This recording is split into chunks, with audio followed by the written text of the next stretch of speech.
going on, everybody? Welcome back to another Batman News Weekly. This is episode 162 in year 4, and we want to let you know right at the start of this podcast that we have a lot of news to talk about. We have the future of the DCEU, but also we just got back from watching Black Adam. Now, I know a lot of people are going to want to hear our thoughts on it, but they also don't want to be spoiled. So the very end of this podcast will have the Black Adam review. So we're going to do the podcast as normal, followed by the Black Adam review. If that's all you care about, then jump all the way to the end of the podcast because it'll be somewhere over there.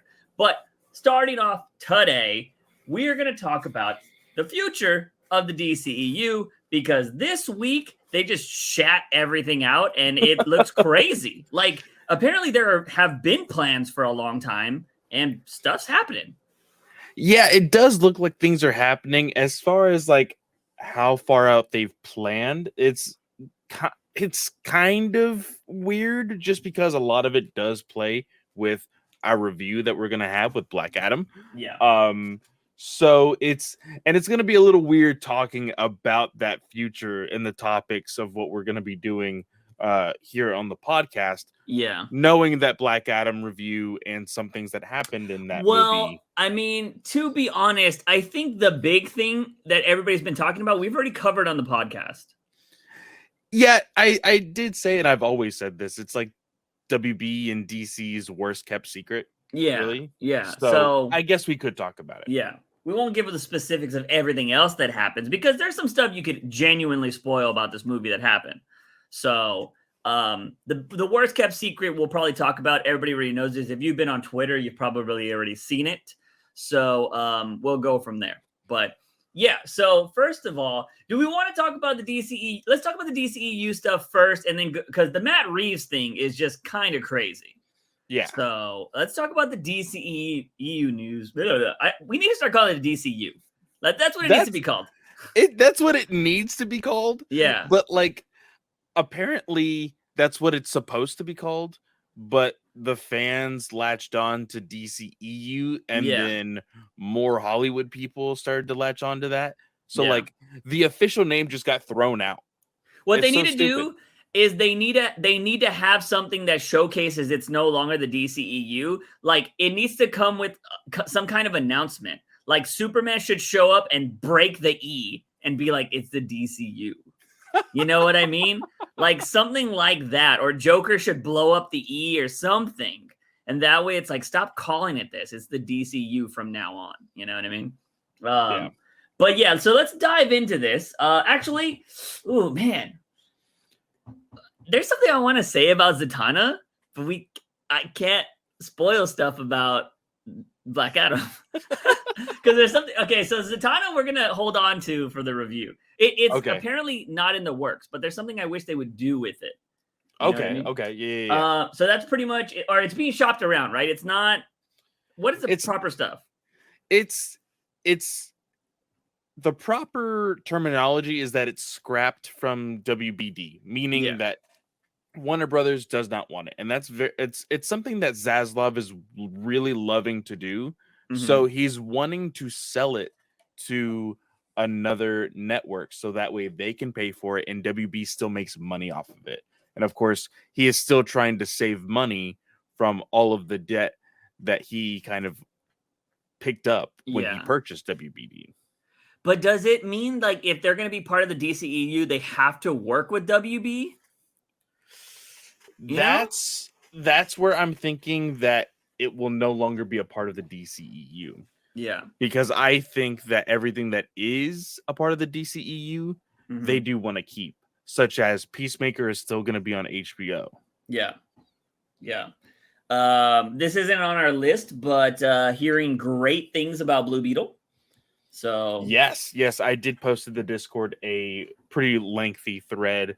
There was a screening the other night, and almost every aspect of the movie everybody loves. Yeah. So that's, that 30-minute George Lopez monologue is going to be pretty crazy, but and people love it apparently. But yeah, so Zatanna being shopped around. We thought this movie was dead in the water anyways, with everything that kind of came up. There was the rumor of Dua Lipa possibly being Zatanna, but we'll see what happens. I mean, like, I'm curious on, like, could Could Marvel buy these if they wanted? Would that be allowed? I think they could. Yeah, that'd be weird. It's like, oh, we're gonna buy these, and like if honestly, if I was a petty person, which I can be, I would buy one of these, try to make it as good as I can, just to be like, we made a DC film better than you guys have made it. You know what I mean? Granted, I don't like modern day Marvel anymore, like MCU stuff. But I mean, I would try to attempt to do that. Like, this is what we did with your property. Like, you know what I mean? Because then you would just turn fans on DC real quick. Be like, you fucking their competition made one better. Like, you know what I mean? Indie company made a superhero franchise better than you did. Yeah, so it'd be kind of crazy. But man, I think I just want Amazon to buy everything. You know, when it comes to DC, just let Amazon do it. After what I saw with season 1 of freaking Lord of the Rings, like they can do high budget shows. They could do high budget movies. Like I think they could do it. Yeah, so I'm pretty interested to see where that goes. But we just, as we said, we just saw Black Adam, and it is I think, is this according to The Rock that this is phase 1 of the new DCEU? Yes, it is. So I actually have the tweet. I'm pretty sure I threw it out there in the Discord. It says here, he retweeted a 3-star review when he said this. He retweeted it and he said, this means a lot. Thank you so much. Black Adam will serve as our phase 1 of storytelling in our DC universe. Exciting times for the brand to build up and build out. Now, it doesn't look as bad if it's out of 4 stars, though. You know what I mean? I mean, yeah, I'm sure, but I'm sure it's out of 5 usually is the big thing. I don't know. I mean, it's funny because like we've been talking about the Rotten Tomatoes thing, and we'll talk about it when we go into Black Adam. But when I did that whole big deep dive into Rotten Tomatoes, every one of their reviewers uses a different system. 1 out of 10, 5 out of 5, 4 out of 4, 4 stars, 3 jalapenos. Like it's all fucking different. Like, you know what I mean? So I never know what to trust. But yeah, anyways, go on. So I need to ask you again, keeping the review for the review, but after watching Black Adam, does this feel like a phase 1 movie? I don't know if my brain would allow me to say it is, because I know of everything else that's happened before this. You know what I mean? Because here's the issue. One thing that we have said that we've already confirmed via some other people on Twitter, actors, and it's not really a spoiler anymore. But Harcourt is in Black Adam. Oh, yeah. Just throwing that out there. Harcourt was before Suicide Squad and Peacemaker were before Black Adam. Yeah. So calling it phase 1 is going to be a little confusing. And the reason why I say that is because look at that and I know people are going to be like, you can't compare the MCU, blah, blah, blah. When it comes to DVDs, Disney has made several different versions of how they are pushing out Marvel Cinematic Universe. They had the phases and everything else. Now they have like the Marvel Cinematic editions and everything else. But when you throw out phase 1 on Black Adam, and you see Henry Cavill at the end credit scene, so which, by the way, this is what I mentioned, ladies and gentlemen, that is already all over Twitter. We talked about this last week, blah blah blah blah. Yeah, worst kept secret. Exactly. When they see Henry, they're gonna be like, well, wait a minute, we already saw Henry in Justice League, or we already saw Henry in BVS, or we already saw Henry in Superman. Isn't that phase 1? And the very funny thing about WB is that they are wanting to squash everything in regards to what Zack Snyder has touched. They like the executives, not necessarily fans and everything else, but executives are really wanting to just wipe the slate clean. But you can't do it when all of these actors have put such a staple on these characters. Yeah, I agree. But at the same time, like if you're looking at the Twitter narrative, Hamada was the reason for everything. Yes, You and know what I he has mean? officially Yeah. been he officially walked away yesterday. Yeah. So he is no longer I in that if I office. was Zaslav, although everybody hates him right now, I'd be like, look, I'm Big Dick Zaslav, and all you Snyder fans can go fuck yourselves. We're not bringing him back. His universe doesn't count anymore. Go suck it, because he's already the villain. You might as well just play the villain at this point. Yeah. And honestly, what I don't know if I shared it in the Discord or not, but the really funny thing about this whole thing, this, worst kept secret, is Dwayne the Rock Johnson went to Walter Hamada and said, Mhm. "Hey, I want Superman in my movie." Walter Hamada said, "No, it can't be Henry Cavill, it can't be Superman." Yeah. And then the Rock said, "Okay, that sucks, but okay." And then he walked straight to Zaslav's office. He says, "Hey, I want Superman in my movie." And Yeah. Zaslav was like, "That sounds like a good idea." And, well, not Zaslav, it was The DeLuca and people under him. Abney. Yeah, Yeah, yeah. yeah, yeah. So I've already been saying this. I told myself that I wasn't going to give Rock credit Mhm. for having Superman in this movie. For him to do that, that is like a big dick move. He's just like, Yeah. "Hey, I do what I want." So bravo on him. But I just think that this phase one concept is it's honestly, do you know what it could be? Do you know what Mhm. it honestly could be? Just the way the movie plays out. And again, no spoilers. This is rebirth. This is you could play it as a rebirth. There was something before, Mhm. but this is a new start to, like Dwayne loves to say, a new era of DC films. Yeah, I mean, we'll just call everything before this the Dark Ages. So, like, there was some good shit, there was some bad shit, and it's just the Dark Ages. I mean, it's I don't know, dude. I mentioned this in the Discord, and I talked about it on Twitter, but I had to block all the Zack Snyder things on Twitter. I had to like manually go in there, put Zack Snyder, and there's more. There's so many hashtags for him that I got to just keep adding because it's ridiculous. Because the idiocy of some of these people, man, just blows my mind. They will be like, oh, it doesn't matter. We should bring back Zack Snyder. He should direct everything. But at the same time, I literally saw something before coming on here because I was looking to see if I could find the deleted or the end credit scene on Twitter, which I was like, I know it's going to be there. And then I was looking through there and somebody was like, restore the Snyderverse, whatever. And they were like, yeah, they were like, if this comes back, then we need to give him all the movies he didn't get. And people were like, dude, like, everything wasn't great under him. I don't know why y'all act like this. And the guy was like, well, actually, nothing under Hamadaverse actually made over $200 million. And they were like, Aquaman and fucking Shazam made over $200 million. Like, well, technically, Aquaman was actually Zack Snyder. And actually, Shazam only made 366 million. So that doesn't even count. And it was Which just like, I think is bruh. absolutely hilarious because people think that Zack Snyder was the head of DC films for some Mm-hmm. reason. Yeah, I And don't that's know. just not what he was. Yeah.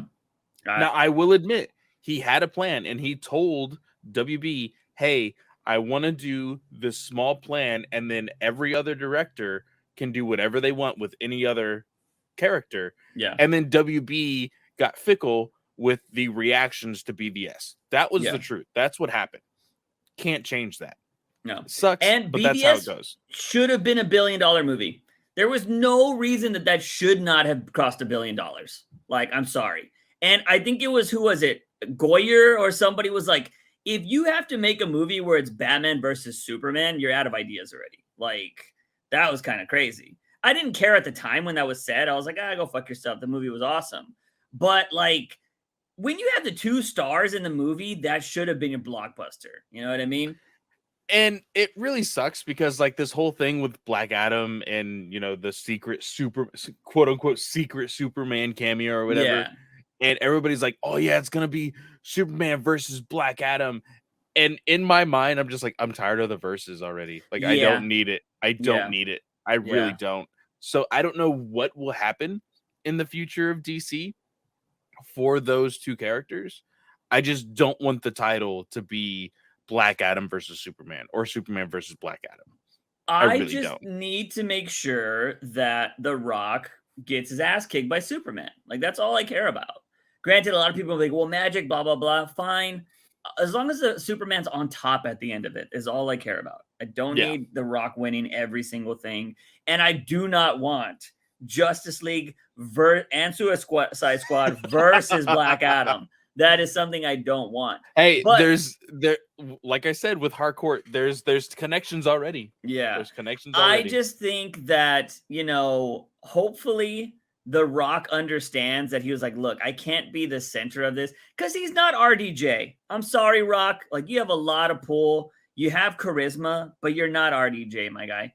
You're not going to be that. You're not going to be able to pull off the, I love you 3000 shit. Like, it's not going to happen for you. And so, yeah, I don't know, but The Rock is somebody that gets shit done. And I think he could get the DCEU on track.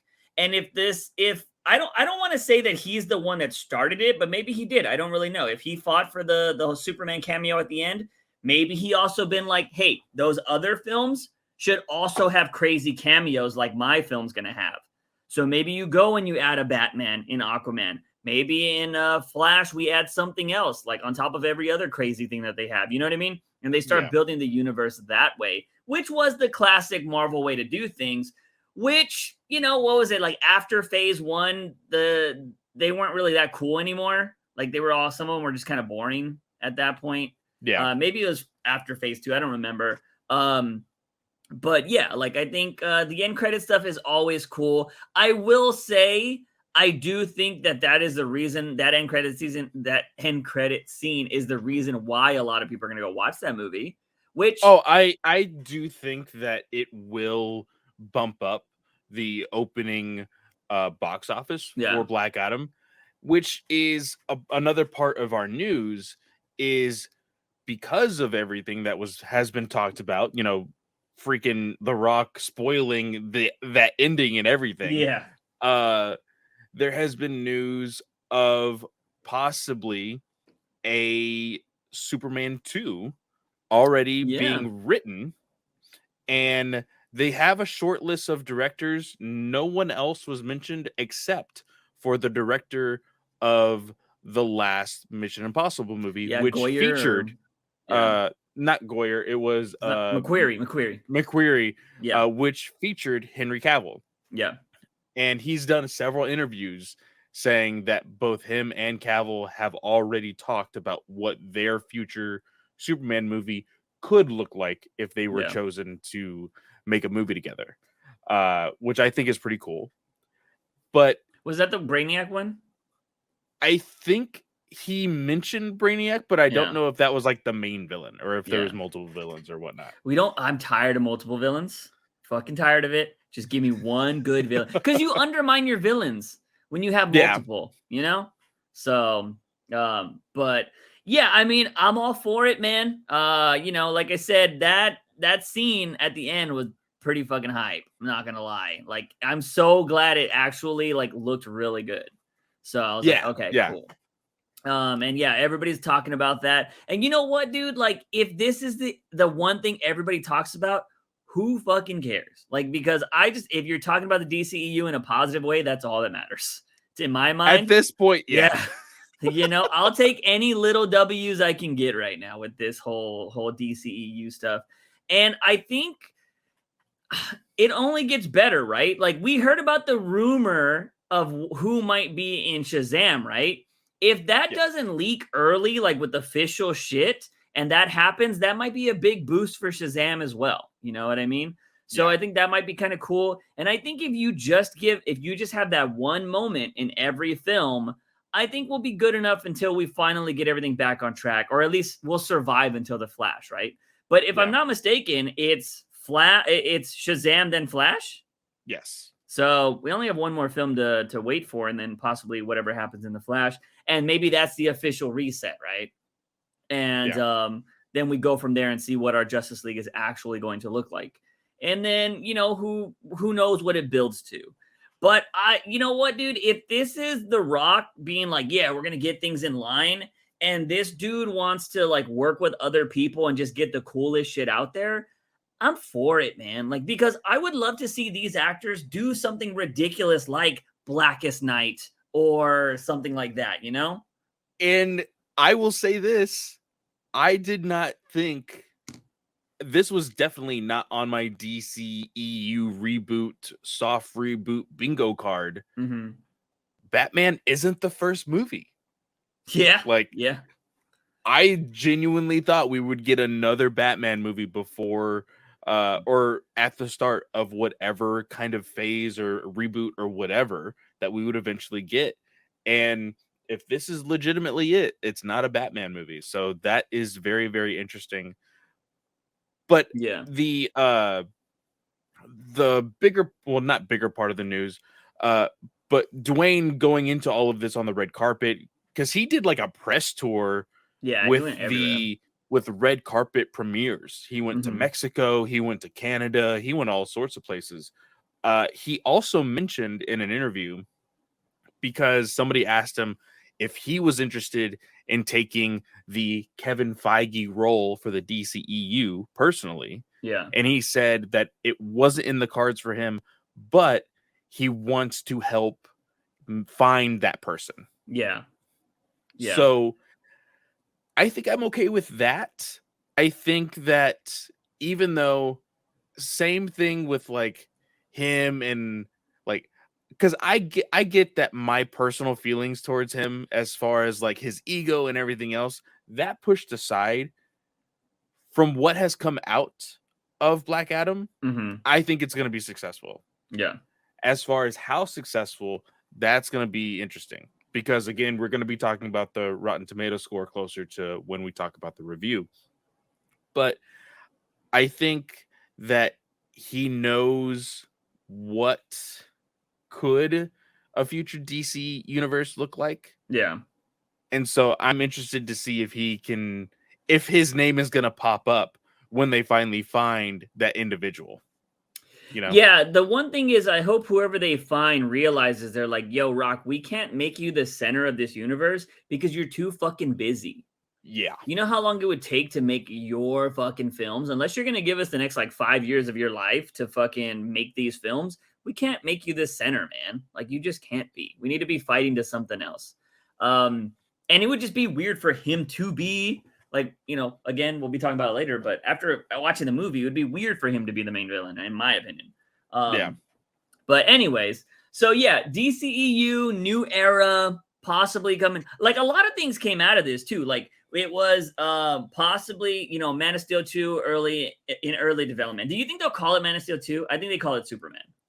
I think that they will possibly call it Man of Steel 2. Think so? But I think, again, Man of Steel has too much connection to Snyder, so I Yeah. think they will call it Superman. Yeah. But there was also news of confirmation of what we have been talking about for what feels like months now, is James Gunn did pitch a mystery movie, a secret Yeah. movie. So, Which is different from his TV show. yeah. So, what do you think the mystery movie is? I think whatever comes out of it, this is a cheap answer, but it's the amalgam of whatever is happening between Peacemaker, the Amanda Waller thing, and the rumored Deathstroke. I think it's an amalgam of all of that. Secret Six, maybe? Secret Six. It'd be kind of weird to do Suicide Squad and Secret Six, though, by him. You know? Maybe, but I feel like he's more of a deep cut guy. He was gonna do something different. Like, there's gotta be like a secret Argus or some bullshit. Or it could be Deathstroke. Like that could be an actual movie and not a TV show. Yeah. I genuinely feel like he's working on something with Harley Quinn. I'm pretty sure Margot Robbie was like, "You are the best person that has had Harley Quinn, so please do something with me." Like, you know. I could see that too. I could see that. I wouldn't be surprised if he's writing her a movie, but he won't direct it. Which I don't know if I would want that though. because I like him behind the director's chair when it comes to his stuff. Granted, I don't think he directed every Peacemaker episode, so No, but I will say this, and a lot of people seem to forget about this. 28 Days Later, directed by Zack Snyder, written by James Gunn. 28 Days Later? I'm pretty sure it was 28 Days Later. No way 28 Days Later was made by Zack Snyder. Which it's a zombie movie. I may be getting him wrong. Hold on. No, he's Dawn of the Dead or whatever. He's not. 28 Days Later is a fucking classic. It is not Zack Snyder. Hold on. There's ain't no way. Not Army of the Dead. There was another zombie movie. Dawn of the Dead. Dawn of the Dead. Sorry. Yeah. Dawn of the Dead was directed by Zack Snyder, written by James Gunn. Yeah. The old one, not the newer one. Yes. Yeah. Because the new one sucks. So I mean, you also have to think of I can't remember the name of the movie. It was basically Evil Superman. James Gunn was executive producer on that. Gunn can do things that are outside of just being behind the camera. So I think that it could work. Yeah, no, I mean, if I would get James Gunn to map out the DC universe, in my opinion. And I genuinely think that would be, it's like, all right, what do you want to do? We need something to build to it. Like, you got a mind that connects shit. Please, you've worked in the MCU. Please help us. Like, if anything, I go to Gunn, and I think I've said this before, I go to Gunn and be like, help us find this person to run this show if you're not going to do it. And he's got to have people, you know what I mean, that he thinks would be good. So that's what I would do. I mean, he could easily be like, all right, look, I'm going to secretly do it, but my brother needs a job because I'm tired of giving him jobs all the time. So he is going to be doing all the mapping out stuff when really it's all my ideas. He's just doing all the paperwork. You know what I mean? He's going to be the face of it. Dude, that would look so weird. That would be funny.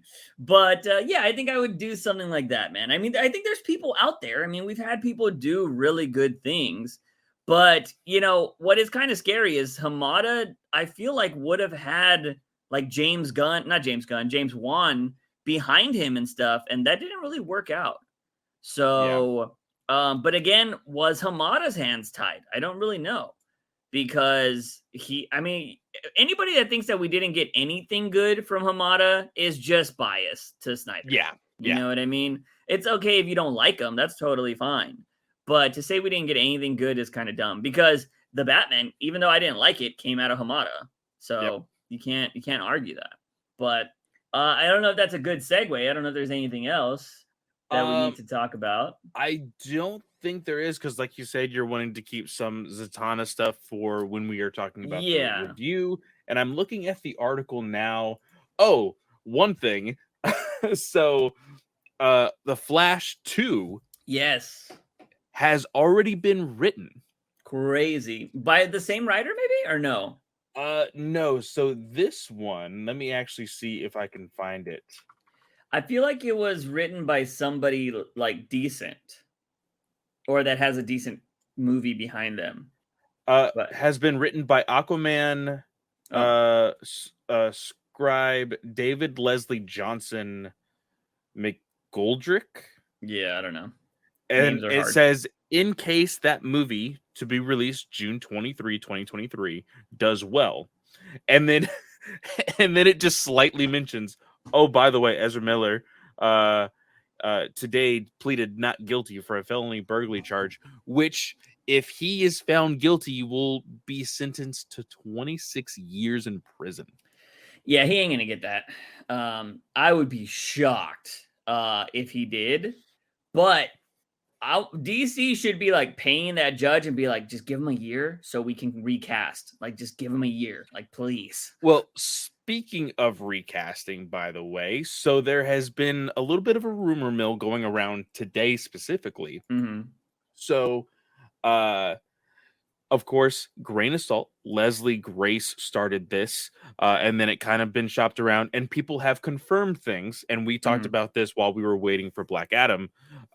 So a scooper by the tag of My Time to Shine, hello, says, I hear they have a short list in place with the actor.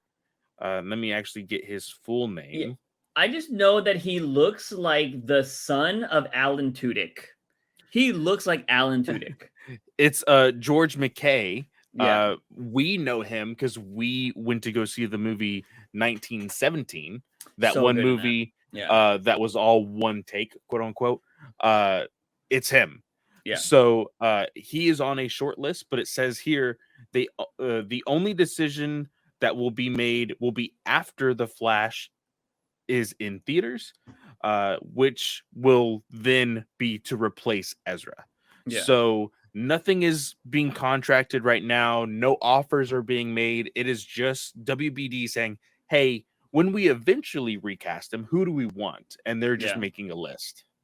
Yeah. Do you think he gets recast though?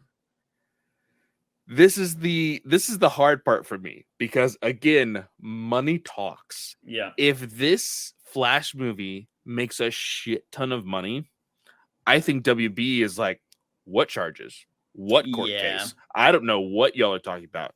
Ezra is the best citizen in Hollywood currently. Like you're gonna see all of that bullshit, and he's just gonna be the Flash.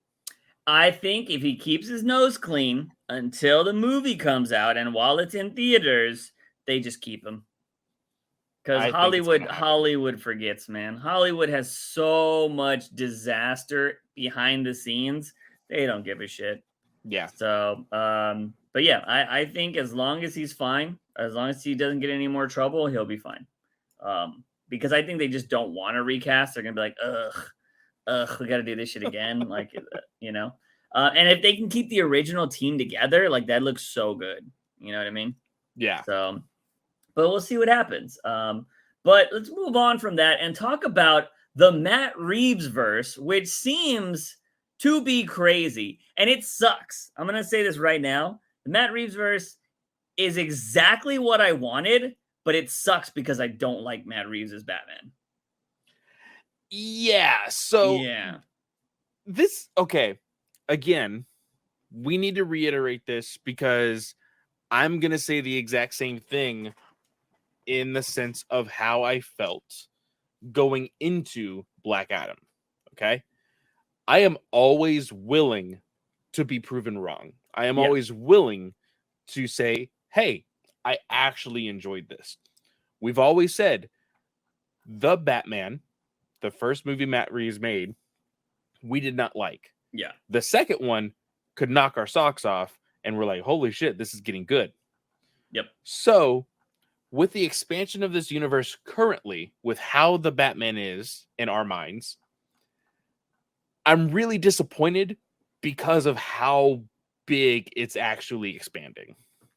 Yeah, so from the article that came out, because this was a big article by Hollywood Reporter, that talked about the future of the DCEU.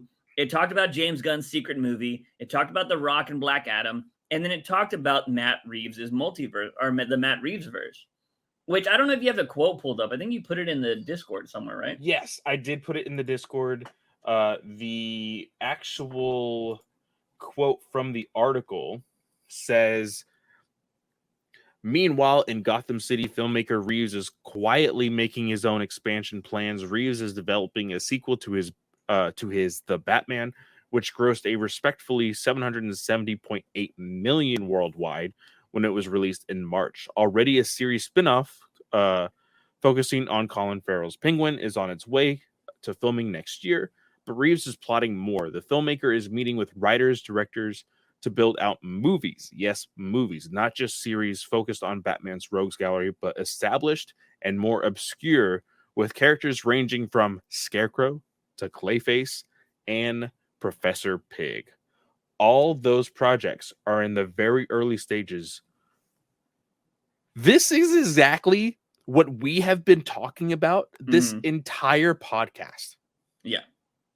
Like not just this episode, the entire like length of the longevity of this podcast. We've said we want to see the quote unquote more obscure Batman villains. And we're getting it in a universe that we don't like. Yeah, that is like the biggest kick in the dick. Because like I don't know if I could like, dude, he would have the next movies and shows would have to like legitimately blow my mind, I think, for me to be back on the ship, you know?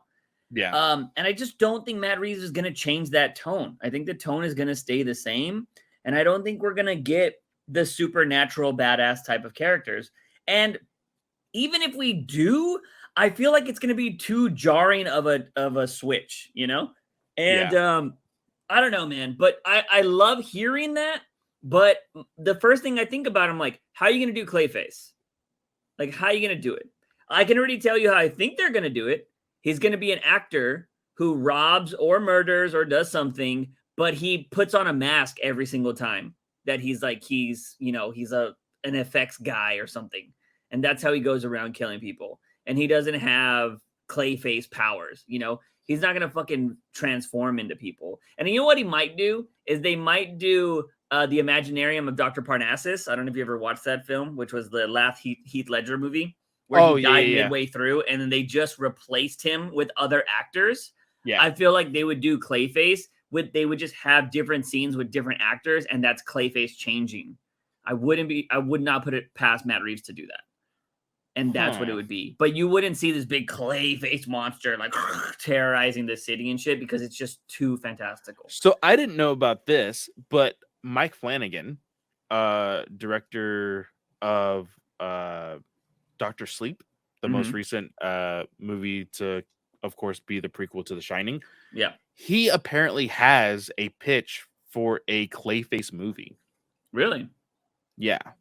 But I hope it's not in the Reeves-verse. Well, a lot of people were tagging him and they're like, oh, is this how Mike Flanagan gets his Clayface movie? And like, he's been posting the like crossing fingers gif like throughout Twitter, like all week, basically. Yeah. I mean, I think Scarecrow and Professor Pig are two that can work in the Reeves-verse, you know? Everybody is like dead set on the Batman 2 having Mr. Freeze. Like all the mock-ups and logos and everything is all Mr. Freeze. Yeah. The logo's blue and everything. And I'm just like, bruh, like y'all are going off of one interview that Matt Reeves said. Again, like we have said it before on previous episodes. I think that it will be too jarring to the aesthetic of his universe if he just decides, hey, I got everybody in on my universe. Now we go wacky. Yeah. Yeah. You know? I just don't think it makes sense. You can do it. I mean, people, I mean, the general audience isn't going to care, right? But I just think as a universe, it doesn't make sense, you know? You have to establish that in the first go-around. Game of Thrones established dragons first go-around. It was part of the storyline. You didn't just, season 3 comes around and there's this fucking dragon and you're like, what? Like, it didn't happen. Like, they set up the White Walkers. They set up all the supernatural type of shit all in season 1. Yeah. Batman didn't do any of that shit. Craziest thing you got was Venom, if that even was Venom. Yeah, you know? You didn't even get a clarification of it, but yeah. So I think it'll be too jarring. And also, there's no point in doing it the supernatural way because what the fuck are you going to do in the DCEU then? If we're going to have two of the same shit going on at the same time. You know what I mean? And that's the whole point. That's the whole point of Reeves' universe is that it's super, and we love this word, grounded, realistic, such a difference to what would be in a fantastical universe that it would be useless to separate them. Yeah. I mean, make him part of the fucking universe if you're going to try to do all the fantastical shit now. Makes no sense. But yeah, this is definitely the worst timeline for me is because this is exactly what I wanted, but I just don't like who's doing it. You know what I mean? I mean, I have nothing against Matt Reeves. I just didn't like the product he made. It's unfortunate. Yeah. You know? Yeah. And yeah, it sucks because now it's going to be, I mean, maybe Penguin will change my mind. Who knows? I'm always open to it. I mean, look at me. I've said that Chip Zdarsky, who I've hated for the last few months already, almost won me over with the last issue. 129 didn't do anything for me though. But you know, what can you do? Anyways, so yeah, I don't know. That kind of sucks. Although I could see, I mean, here's the thing. Do we really want a Professor Pig movie though? You know? See, but I pitched it. I pitched Yeah. a Texas Chainsaw Massacre type movie where at the very end, somebody in the Bat family saves them. Yeah. Can you think does Batman make cameos in all these movies? Or is like the police the protagonist in this? I think the get is Batman doing the cameos. Mm-hmm. He's the one that throws him in Arkham at the end of the movie. I just don't know, man. Like, I would be interested to see how they do it. Because then that elaborates with more seasons for the Arkham Asylum show that they're doing. Yeah, I guess I could see it, but I don't know, man. I mean, if you were to give me Professor Pig and he somehow kills the Joker, I'd be down with that. Talking about like that actor shows, hey, what's up, and just kills him, and then you just establish that he's good, and we have no Joker in this universe. I'd be down with that. I don't want Joker, man. Like, you know what? Like, I need Matt Reeves to like find Jesus and then just stop making movies. And then that way we don't get Batman anymore. And they're just like, Reeves left. We can't do anything without him. Like, he just fucking found Jesus and he's not doing shit anymore. What the hell? You know, I need him to do that. No, and then it goes horribly wrong. He finds Jesus, and we find out that Bruce Wayne was actually gone, and this Pattinson Batman is actually just Azrael. Yeah, there you go. Yeah, I'll take that. Yeah, so I'm like, oh yeah, that's a really good Azrael movie. But yeah, anyways, that's wishful thinking for me. Anyways, going on from the Matt Reeves verse, I think the only thing else we got is what releases by the time this goes out. I don't know, depending, I might upload this on the same day we record it. But the Gotham Knights game finally coming out tomorrow as we're recording this. Yes. And it's only going to be 30 frames per second, apparently, or something like that. Yeah, so this was apparently kept secret until literally I am looking at Discord right now. I'm a part of the Discord for Gotham Knights. Let me actually scroll up just a little bit here. They randomly just gave the announcement like, hey guys, just so you know, we're gonna have 30 FPS on consoles, and that's it says right here. It says, hello everyone, I know many of you are wondering about the availability of a performance mode on Gotham Knights on consoles due to the type of features we have in our game, like providing a full untethered co-op experience in our highly detailed open world. It's not as straightforward as lowering the resolution and getting a higher FPS. For this reason, our game does not have a performance quality toggle option and will run 30 FPS on consoles. I feel like I'm not even going to notice it. I don't ever notice a lot of that shit, to be honest. Honestly, for the people who are noticing this, the people who are butthurt about this, for one, you shouldn't buy the game on console. Yeah. And you should just buy it on PC because PC is 60 frames per second. Yeah. Can you not co-op, I guess, with PC people? I guess it's not crossplay then, huh? I guess it wouldn't be crossplay, yeah. Yeah, interesting. Man, I'm debating whether... See, now that I have a PC that can act... Well, I don't know if my PC can handle new shit, but it has been able to handle a lot of games anyways. I love the idea of getting mods, though. Mods make games fun again. Like, because you can do stupid shit with them, you know what I mean? Like, that cat game that came out, like, everybody was making random mods with the cat game, and I thought that was cool. Like, they made a Spiral game out of it, which I thought was kind of cool. I did not see mods on that game. Like, I hadn't seen any There was a mod that made the cat CJ from San Andreas, and he was just walking around. Yeah, stupid. He was just walking around on his hands and legs like a cat. It was stupid. But yeah, there was a lot of stuff. I think they did a really good. Oh man, I'm trying to think of what mod. Spiral was one of the best, but they made it Garfield. They made the cat Garfield, and it would just go around doing shit, which is funny. That's awesome. So yeah, I mean, I think mods are pretty cool, and I would like to see how they do it in Gotham Knights. You know, I think it'd be kind of cool, especially if some of the suits and shit suck. You'd want to get some mods to make them look like really good. You know what I mean? Yeah. But it is what it is. What can you do? But yeah, I think that is a lot of the news that we got, right? I think that's everything. Yeah. So let's move on to viewer questions because we have a shitload. Yeah, let me actually go to the YouTube where most of them are. Yeah. Gotta bring it up. Let's see. So let's go all the way. We're going to start at the bottom and move our way up because that is where a majority of like the earlier stuff is or whatever. Yeah. Balaji? Is that how we decided that we were going to pronounce it? I just say Vasan. At the very bottom, yeah. Oh yeah, Vasan.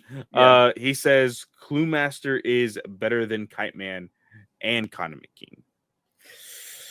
I mean, I think the only thing that keeps Clue Master relevant is spoiler. Oh, wait, honest. Did I read that right? Yeah, the greater than. Yeah, is greater than Kite Man and Condiment King. I will be completely honest. I don't think I've read a whole lot with Clue Master. Clue Master is usually involved with Stephanie Brown. That's a lot of the stories. Yeah. He was involved. We did actually cover Clue Master at one point in this podcast.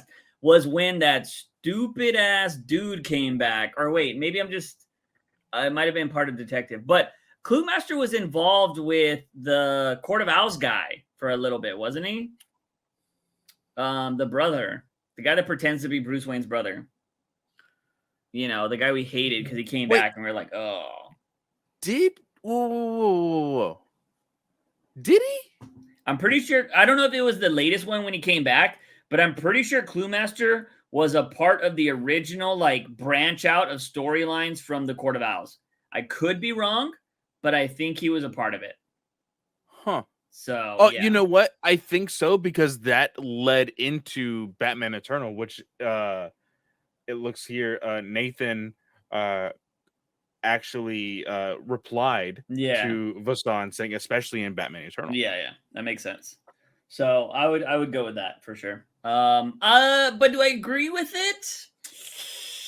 Kite Man's got a lot of hype lately in these last few years. So yes, he has. I wouldn't know. I mean, I think as a character, probably with storylines that matter, Clue Master probably has more clout there. But in popularity, I don't think so. I think the other two, because Condiment King is just so ridiculous and stupid that people like him. And then Kite Man has got that resurgence from the Tom King stuff and then the Harley Quinn stuff. And then now he's getting his own show. So, you can't beat that. So, yeah. So we have to agree to disagree there. But going on from that, we have Jason Todd. Would you rather smash Harley Quinn or Poison Ivy? And Juice, you cannot pick Catwoman. Yeah, okay. So I can't pick Catwoman. Okay, which Ivy are we talking about? We talking about human skin Ivy with the red hair? Because that's who Clay's picking. I can tell you right now. Or are we talking about green skin Ivy?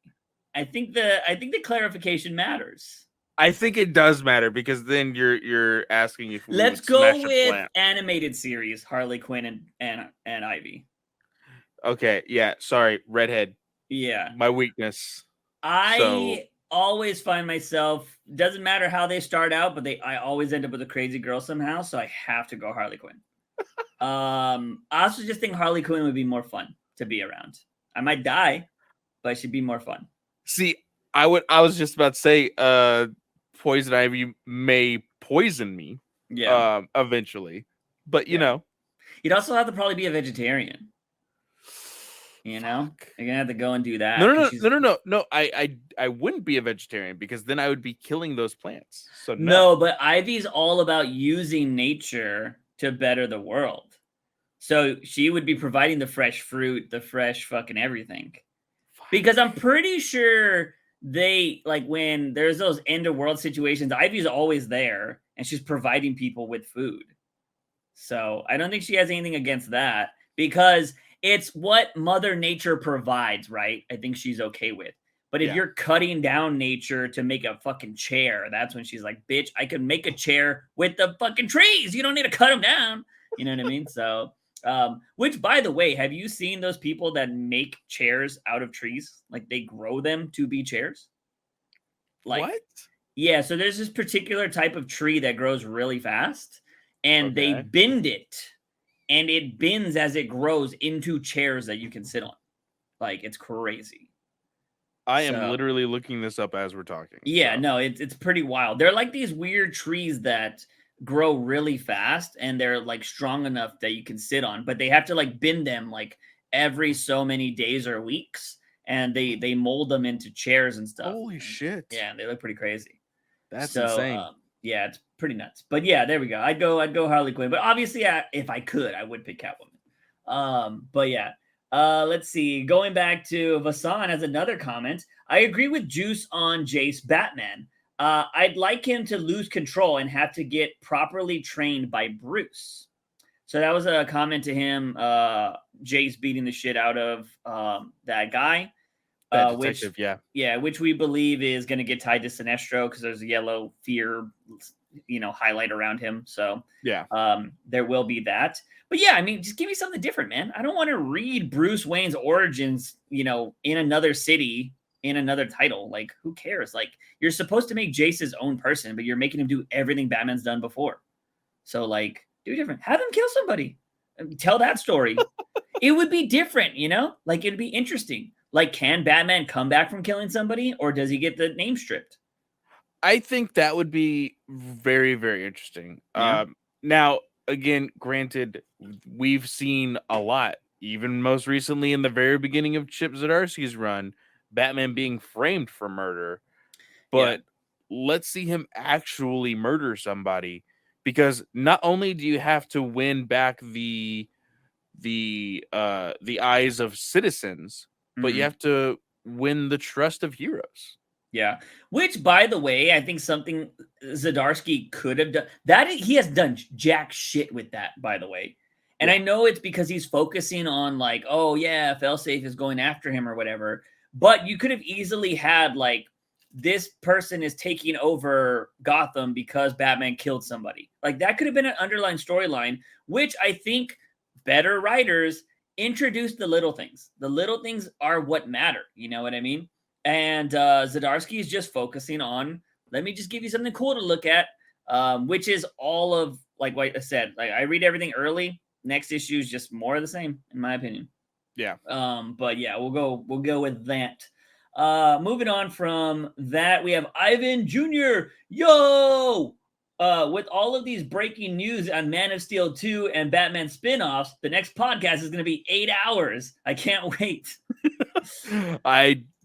Dear God, I hope not. I hope we're already an hour in. I got a lot of shit I need to do, so we'll see what can happen. Vasan again. Leo DiCaprio learned from Tobey Maguire's mistake. So, of being Spider-Man? I guess I don't necessarily understand this comment. So, Vasan, if you want to elaborate on that. Well, it's because we were talking about Leo not wanting to do superhero movies. Yeah. And I mean, they were in a movie together, which was The Great Gatsby. True, yeah. And the only thing Maguire did after Spider-Man was Seabiscuit, and then he fell off the face of the earth. But a lot of people don't realize that Maguire kind of an asshole. He is, but he also has a gambling addiction. Yeah. That a lot of people don't remember. Yeah. He also did a movie with Jake Gyllenhaal called Brothers, which was like a serious drama. Yeah, it's like Marines or some bullshit, right? Yeah. Marines are cops or something like that. Yeah. Yeah. If everybody paints this picture of Maguire being this great Peter Parker type guy, but if you ever watch videos about who he really is, he apparently goes to like some underground gambling rings in Hollywood and loves to see people lose. Like he loves to make you feel little and insignificant. Like that's fucking crazy. But I mean, what can you do? It's just like, and I know a lot of people are going to point to like, well, the paparazzi made him go crazy. I'm like, no, bro, it wasn't the paparazzi that made him go crazy. They're annoying. They didn't make him go crazy. You don't get a gambling addiction like that just because of the paparazzi, you know? Anyways, moving on to who do we got next? Oh shit. Moncray Lorenzo says, what's something you would have improved about the Arkham games? So what aspect of the trilogy plus Arkham Origins would you like? Is there something in those games that you didn't like that you would want to improve on? Oh yeah, actual boss battles. You know? Yes. Because Origins, it's not the one everybody talks about, but it had the best boss battles. Yeah. And I think every other game should have had the boss battles. And more Catwoman. So, you know, I'll go with that. I would say more Bat Family. The Fair. same way that Arkham City used Catwoman and Batman, I think should have used other members of the Bat Family in the other games. The Batgirl DLC was pretty fire.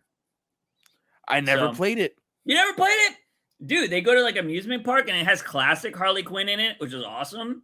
Nice. So yeah, no, the DLCs, you should have played those. They're fun. Hey, we need content for the podcast. Go play them. Oh yeah, I could go find them and then play them. Yeah. Yeah. So there's that. We got going on Raphael, which by the way, I think Raphael was asking if we see his comments on this. So I think I confirmed that in the Discord. But he says, regarding Catwoman 48, I will give my opinion after you guys give your spoilers. Unrelated to Batman, do you think the entire online community puts too much focus on review sites like IMDb and Rotten Tomatoes? I think it represents a relatively very small number, and I am amazed that we take it as if it were the entire audience that is audiovisual production has. I've said this a million times, especially on this podcast. Fuck reviews. I was like, go watch shit for yourself. If you have any interest in watching something, go watch it yourself. And the reason why I say this, bring up this story every single time. You do not know what's going to inspire you in life until it just happens. And I was inspired by M. Night Shyamalan's The Village. And there's people that absolutely hate that film, and there are people that absolutely love it. I loved it. And it just inspired me to want to make movies. And I was like, sweet.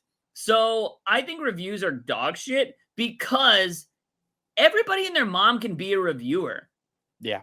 And like, if you have Marvel fanboys watching a DC film and they're like, I don't like DC, so I didn't care. Like, to think that every single person that does a review walks into a movie and has absolutely no bias is complete and utter bullshit. That's like believing that everybody tells the truth and there's no ulterior motives behind shit. You know what I mean? Like, people don't do that. Why would you want somebody that only likes romance films to review an action film? Like, it makes no sense. Yeah. You know what I mean? Why would you want somebody that hates The Rock to review a Rock movie? Like, you wouldn't want those kind of biases in there. And I think there is this weird subset of the internet that thinks that their reviews matter and that they hold weight, so they try to use it to manipulate people. I call bullshit. And anybody that has not went to my main channel on YouTube, I posted this in our Discord. I made a Rotten Tomatoes video a long time ago during the height of the MCU and the bad days of the DCEU when everything was rotten besides Wonder Woman. And I went in and I literally picked out every single review from MCU movies and every review from DC movies and I did math, y'all. Like, I fucking went deep diving into this. And I talked about how biased and fucked up Rotten Tomatoes is. Like, you should not pay attention to Rotten Tomatoes. And their system is bullshit. They the requirements for Rotten Tomatoes, if anybody does not know this, is all they ask is, was this movie rotten or was this movie fresh? That's all that matters. It doesn't matter if it's a 4 out of 5 or a 3 out of 5, anything like that. As long as you consider it a fresh movie or a rotten movie, that's all it is. So if you think it's 3 out of 5, that's still technically fresh. So you have to put that. So if 100 people review 3 out of 5 for, Black Adam, then it's automatically 100% on Rotten Tomatoes. Yeah. Which is fucking stupid. If everybody made it a 3 out of 5 film. So do not pay attention to places like Rotten Tomatoes. But I will agree with Raphael's statement that I think we put too much focus on it. And I think the general audience is manipulated by these scores. And that's what I was going to say, is that the general audience, somebody who just literally, and I can't do this, like I don't like the phrase turn off your brain, but the general audience member that's just like, hey, I want to go see a movie. They literally just basically back in the old days, guys, before the internet, when we wanted to go see a movie, we had to look at the newspaper. Yeah. And when you looked at the newspaper, all you saw was the name of the film and maybe 1 or 2 reviews underneath the section where the newspaper had it. Yeah. And that was it. So I think that's why a lot of general audience is kind of still stuck in that stigma of just being like, oh, what's this movie about? And then you read a description and you see the 3 out of 5 stars, the tomato splat of a rotten movie. It's just something that they're used to seeing. I look into it still to see the reaction of how the audience will look at it. Yeah. Because we'll go ahead and spoil a little bit of this here. Right now, currently, well, I haven't looked currently, but there is a big hubbub about Black Adam's Rotten Tomato score because it was very low. It went from high 60s and then it shot down to like mid 40s. Yeah. Like within the range of like 5 hours. And so people were like, oh shit. Honestly, it's The Rock. So I can see that audience score skyrocketing. Yeah. Yeah, for sure. At the same time, too, I've seen a lot of people, I posted it in the Discord, and I didn't even know this. I was very shocked by it. But somebody was like, this is why you shouldn't take Rotten Tomatoes seriously. And they had the screenshot of Cuties, which was that weird show on Netflix that showed all those young little kids in like dance class and very inappropriate clothing. That whole thing had like an 83% on Rotten Tomatoes or whatever. And on The Joker, the Oscar award-winning movie, The Joker, is at 68%. How the fuck is The Joker got a 68%? Like, that blows my mind. And so it's like, who the fuck are we trusting with these reviews? Like, I don't understand it. And I don't know. But at the same time, you can't really trust the audience score either. Because the audience score can be manipulated as long as you have enough people. That is also true. You know, we do know that Snyder cultists and a lot of people that hated the MCU for a long time were review bombing. And sites had to go in there and remove a lot of reviews because they're like, y'all are just review bombing. Like, you can't do this. Now, granted, I don't think they did that for any other films. They only did it for MCU films, which is kind of sus. But, I just think that's kind of weird. And I don't know. This is why I say fuck everybody's review. We're going to talk about the movie at the end of this, and I'll say fuck our review. Like, it doesn't matter. Go watch the film because you want to watch it. Don't watch it because, it's got a high score. You know how many films have like almost 100% that I haven't watched? Like, so many. Like, it's just like, bro, I don't have time. And it doesn't look interesting to me. You know what I mean? Yeah. And it's just how it is. Like, what is Dungeons and Dragons does not look interesting to me. You know, we saw the trailer before, and I'm just like, that's probably going to get a bad review, though. That's probably. I think it's going to get a bad review, but I am somebody who loves Dungeons and Dragons. I'm going to watch that movie. Yeah. So it's just kind of like, all right, cool. And it's just, if you want to watch something, fucking watch it. You know what I mean? I think we put too much effort or too much. The only things you should care about when it comes to reviews is shit you buy, like appliances. Like, oh, is this a good washer and dryer? If that's got 5 stars and there's like over 100 reviews, then that's probably a good thing. But if you're buying a product that has a bunch of 1 stars, maybe you believe that 1 star. But when it's something that's subjective, like a movie, don't believe reviews. Like, come on now. Cars too. Do reviews on cars. Like that's a good one to believe in. Anyways, going on to our next question from Eduardo de la Cruz. How would you two write Egghead to be a serious, formidable villain? Now, is Cruz asks us this question with a different person every week, right? Is it Cruz or is it a bunch of different people? I don't know if it's Cruz who did it last time with Condiment King, but I will be completely honest. I have not watched enough Batman 66 to understand who Egghead is. I was about to say Eggman. This isn't Sonic.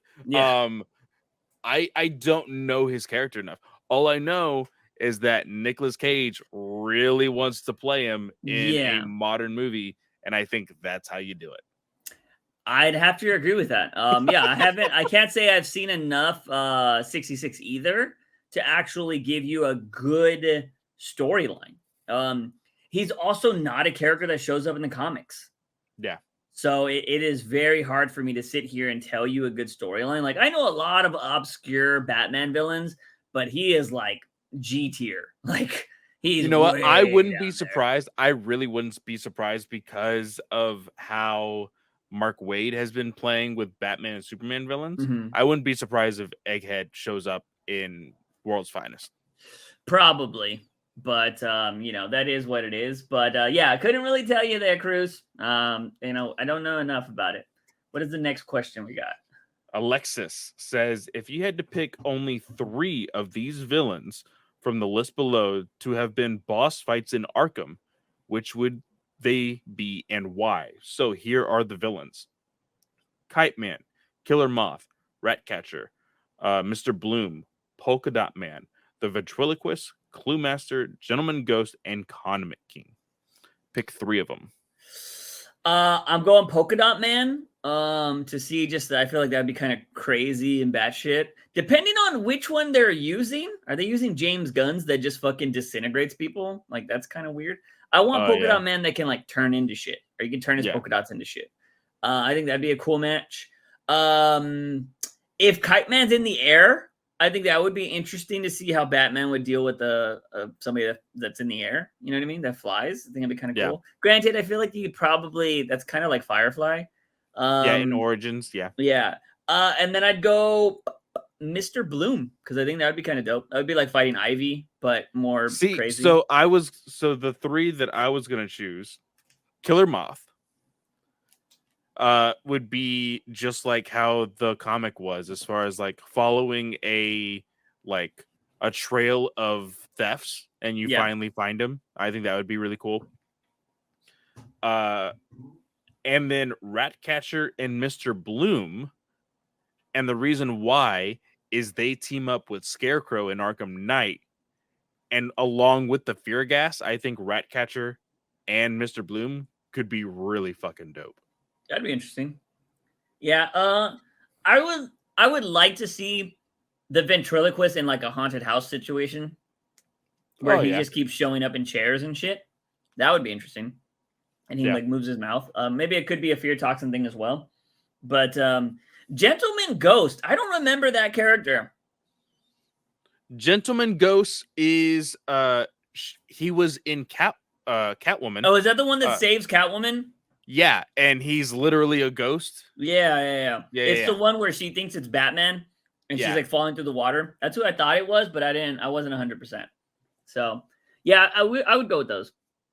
Next question is we got from Nathan is if the DCEU were rebooted, what cartoons would you start off with? This is bold of me to say, but I think a Trinity show and Blue Beetle would be dope. Who would you start with? So I think we've always talked about like reiterations of cartoons, bringing them about, kind of like a DC animated series. I think you need to go Wonder Woman now. With how popular she's become, and even the Diana in the Justice League Unlimited and Justice League series, she was a badass. Susan, I can't remember her last name. But I think you do a Wonder Woman show to start it off. Yeah. And then I would do, oh, it just says what cartoon to start off with. Yeah, so I'm just going to say Wonder Woman. So what would yours be? Wonder Woman would be cool, but I think you have her start like in the 40s or like during World War I and World War II, and you have her go through that whole time. And that's how, like, maybe that's the first season until like maybe the last episode is modern day, and then she starts putting the Justice League together. See, what I would really like if they wanted to go all out on being like, hey, we're going to have longevity with this DC animated series, is do Wonder Woman in the 40s, her meet the Justice Society. Yeah. And then you have the Wonder Woman series, you have the Justice Society series, and then that moves forward in the timeline where we see other heroes eventually start showing up. Yeah, it'd be interesting to see them getting older, and then they're like, you know, Diana, like, you don't age. We do. Like, you're gonna need to find new teammates. You know what I mean? And then yeah, she makes the Justice League. That'd be kind of cool. Center it around her. I think that'd be awesome. I don't know, man. Like, we've seen Batman, we've seen Superman. I feel like you have to go with the Trinity at the start, but I think Wonder Woman is the best shout. I don't really know. I don't know. I can't think of anything better than Wonder Woman, to be honest. I think you started with her, unless you're gonna do something like really wild and wacky and like incorporate Watchmen and have Dr. Manhattan be the first one and him actually create the universe like it was rumored to be, you know, with the whole Doomsday Clock. But I think that would be too out there, in my opinion. I think it'd just be cool, but it would be too out there. I don't think anything's better than Wonder Woman. I think Wonder Woman deserves her own show. And I would love the original voice actress to come back because she was awesome. And lastly, we got Clay. Which teased Batman character would you like to finally be introduced to canon? Lucy Quinzel in Justice, Night Star, Marie Grayson, Kingdom Come #1, or Prime Earth Helena Way, Batman Annual #2. I feel all of these are great picks that DC should make into full characters. So I'm going to go ahead and say Night Star Grayson would be my pick, just because I just love Nightwing and Starfire as a couple. Now, again, it's always going to be Babs and Dick for me. Sorry. But I've always loved in every iteration of Nightwing's future, him having children, just because of the way he differentiated himself as like his own Batman and kind of separating the way Batman is and the way he solidified who he was going to be with Nightwing. Yeah. And then seeing him pass that on to his own children, I think that is really cool. So that's why I would choose Night Star. Nice. Out of all of these, I didn't fucking remember who Lucy Quinzel is. Because I don't remember. I'm assuming it's Harley's daughter, I guess. I don't remember. Trying to remember. I'd have to go Helena Wayne, to be honest. Just because more recently, like Tom King's messed with Helena Wayne. I think Jeff Johns is doing a story with her right now. You know? Or is that Bertinelli? Oh, you know what? Because it's Huntress, but I don't know if they specify. No. It's Helena Wayne. It's Helena Wayne. But she's with the Justice Society. Yeah. So time travel's involved? Or I think that the ending of Flashpoint Beyond has the answer for you. Wait, I just read that though. Yeah. I'm confused. I have to go back. You have to let me know off stream because I don't think that hasn't. When do we cover that? Next week? Today. Is it Flashpoint this week? Oh, fuck it. We'll talk about it later then. But yeah, I'd go Helena Wayne. So there's that. Do we have anything in Discord? So in Discord, I think we have 2 questions. Let me go ahead and bring them up real quick. So, question from comment from Drew, because Alan Moore came up in the news this week. Always does. Apparently said F you to the writer of the Watchmen series and says that he disowned all of it. And so Drew said, Alan Moore, respect his wishes or fuck him and keep doing whatever you want with Watchmen. What do you think? I think at this point, Alan Moore needs to kind of just get over it. I mean, I understand, like, it sucks that he's never going to get his IPs back and that he's going to die never owning them again. But, I mean, what can you do, man? It's never going to happen for him. It sucks. Unless somebody at DC is just all like, you know what? Unless Zaslav came out and was all like, dude, I'm a huge Alan Moore fan, and I've always felt you deserve to have this. I'm going to give you back your shit. I don't even know if he has that kind of power, but like, that's the only way I could ever see it happening. Or them being like, Alan Moore just died today. Today we're releasing his rights. You know what I mean? That would be so fucked. But yeah, I mean, at this point, it's just dwelling on the hatred. You know what I mean? Granted, I understand it. I think if I wrote somebody if I wrote a character, if I wrote this amazing thing that is gonna, I think, live throughout history or be referenced for really decades after your death, I'd be a little upset too. But unfortunately, like, I think at some point in life, you have to realize, like, hey, this is the cards that were dealt, and you can either dwell on it or you can move on. And you know, Alan Moore is a fucking genius when it comes to writing. But they always say geniuses are crazy, right? And I think, you know, he's just a crazy old man. But I mean, he has written one of the best, like, if you ever want to like get into comic book writing or writing in general, buy Alan Moore's book. It's fucking thin as fuck, but it has some good ass advice in it. And so I highly recommend that. I mean, I'm talking about thin. It's thinner than a comic book, if I'm not mistaken. So like, really, it's thin as hell. So I don't know how many pages it is, but it is very, like, it's somewhere in here and I don't know where it's at. It's like that thin. So it's somewhere in all my comic books, but yeah, so I think he's a genius, but I don't know, man. I mean, he's kind of move on. As for the Watchmen stuff, dude, that show was good. If he doesn't think that show was good, like, I don't know what to say. That show was great.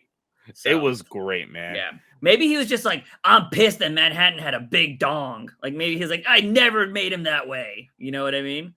Like, basically him saying, fuck this show because it's not getting a season 2. Yeah. That's what it is. Yeah. And then, of course, we got a question from the Ponderer.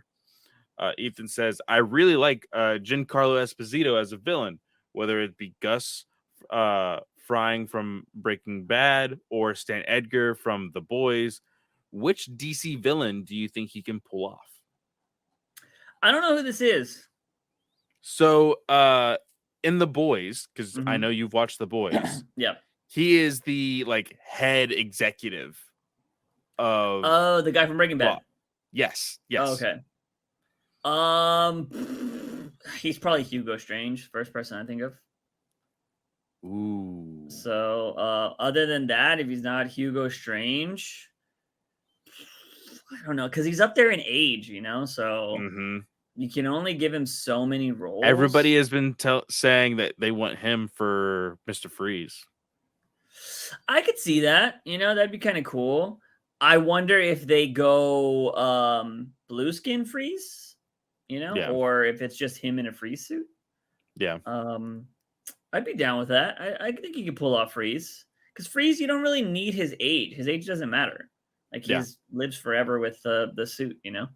So that'd be kind of cool. But a first person that popped out to me is Hugo Strange. So I would do Hugo or Ventriloquist. Really? Yeah. I just don't think the De Niro Pacino thing is just so too good for me. It is. It is. We have the perfect casting for it. Yeah. But again, we also talked about, like, it would be really cool to get an actual ventriloquist to play that part. But I think he could kind of play the like psychotic part of it really well. Like the separate, because I know in several reiterations of the ventriloquist, when he's separated from Scarface, it like freaks him out a little bit. Yeah. And I think that could be a really cool like scene in a movie. Yeah, I could see that being pretty cool. But yeah, that's I still go Hugo though. I think. Is that all we got? But that is it for the questions. All right, let's finally move on to comics. I'm not gonna lie. What did you read this week? So this week, I am looking at them right now. I read Flashpoint Beyond, Nightwing, Catwoman. Let's see. I didn't read GCPD Blue Wall. I did not read that one. Batman One Bad Day Penguin. I read that one. Vampires. No, not vampires. I skimmed it, but I didn't care. I read Undead Gods. And I skimmed World's Finest. I actually didn't read it. Okay, so I read World's Finest. I read / skimmed One Bad Day Penguin because it didn't grab my attention all that well. Yeah, it's the worst out of the three, in my opinion. I skimmed because you told me to. Catwoman 48. Really emphasized the ending, though. And then I read Undead Gods, Flashpoint Beyond, and you told me to read Nightwing as soon as we got it, like a month ago, because of an ending. And we were both like, what the fuck is this? Yeah, that ending's ridiculous. So let's go ahead and just dive into, well, one thing I want to mention, because it's finally ending, is The Knight, which is Zdarsky's fucking, let me make Bruce Wayne's origin because I want to be that guy. This was the one I was talking about. This book, again, had Zdarsky's favorite fucking line of like, is this a good death? And I'm just like, why are you obsessed with Tom King, my guy? He's replaying a lot of King stories. I'm not going to lie to you. If you're reading the backup in the next book, like, bro, you're telling a story King has told, and he's using like King's dialogues or whatever. I don't know. I just wanted to point that out because I've mentioned it on the podcast previously. The book's finally out. And so I just wanted to put, this is the book where they say it for the second time. He said this in 2 different books already. So I don't understand why he's using that line a lot. But since let's just get it out of the way, because this is the biggest talking point. Let's go to Catwoman. All right. Catwoman, I refresh for this fucking book every day. I am waiting. Today I got baited because our DC guy added something to a folder or took something away from a folder, because every time he makes some kind of change, it updates the date. Okay. And he didn't add any new folders, so I haven't got to check out Catwoman 49. But he took away something, or he did something, because none of the books were updated, so I'm assuming he took something away. But anyways, we know in the last book that Catwoman and Valmont broke into a thing and they got some information and they're like, we got to go save this guy. You know what I mean? Because he's trapped. The guy that's been in the book for a really long time. Yeah. I don't give a shit about anything else that's happening in this book. There is this like one scene where Catwoman goes to Valmont and he's like in bed, but she's like in her suit. And she's like, we got to go do some shit. And then they break into this rich person's house and they're like, oh, hey, so-and-so, you're a bad person or whatever. Don't give a shit about any of this. They escape Fast and the Furious style. They get onto a plane with their car. And she's like, do you have any help here? Like, who's helping us? And it's Flamingo. And she's like, fuck. Like, really? You got him? Because this is the cannibal, for anybody that doesn't know.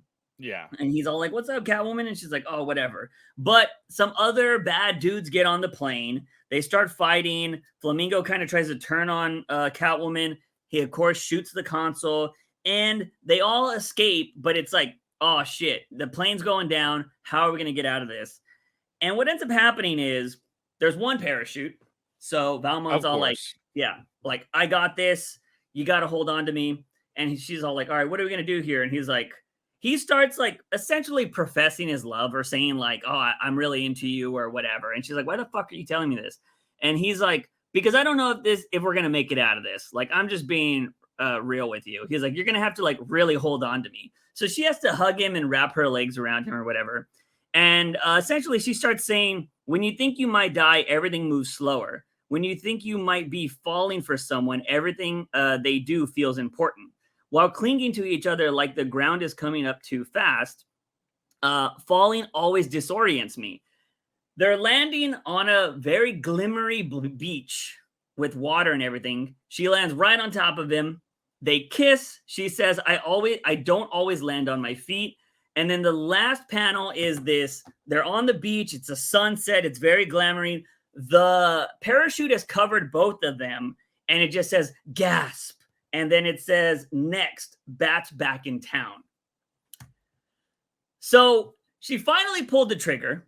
We've been doing this soap opera fucking thing for the last 12 issues. Or it feels like 12 issues. Yeah. But that would mean it's been a year. I don't think it's been a year. I think it's been about 6 months. Yeah. And we've been going back and forth. Now, as much as I want to tear into this, I can't tear into it until the next book. Because this could easily be like the Bruce Talia thing where they kiss and then they're like, no, I can't do this. Like, Selena. See, and this is where I disagree. Oh, okay. Because the internal dialogue says she is acknowledging I am doing the wrong thing, but I'm still going to do it.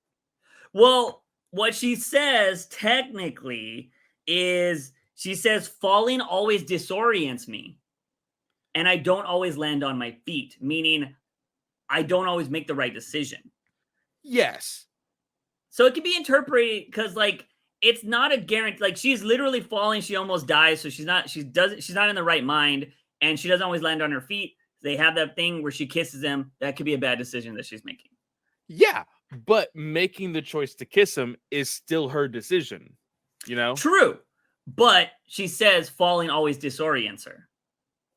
You know what I mean? When you're disoriented, you're not in your right mind. That's technically what it means, right? True. And again, this could very much be the very cliche, the adrenaline. Yes. We literally thought we were going to die, blah, blah, blah, blah, blah. Whatever. Yeah. But it is a very promiscuous ending. 100%. And I think that Howard did this intentionally, very much so, to see what kind of reaction the rest of us are going to have and everything else. So, which can you really say that when it comes to the world of comic books? Because presumably the next book is done. So even if she wanted to see reactions, you can't change it unless it's really bad. You can't change it, but I think that you can plan ahead. Mm-hmm. You can plan for a reactionary issue and be like, hey, we're going to do this just to get a reaction out of fans. Yeah, I agree. And then we're going to, plan to course correct later on. And and that's why a lot of people are always like, oh, look, they listen to the fans. It's like, no, they were doing that to bait you. Yeah. And then they were course correcting.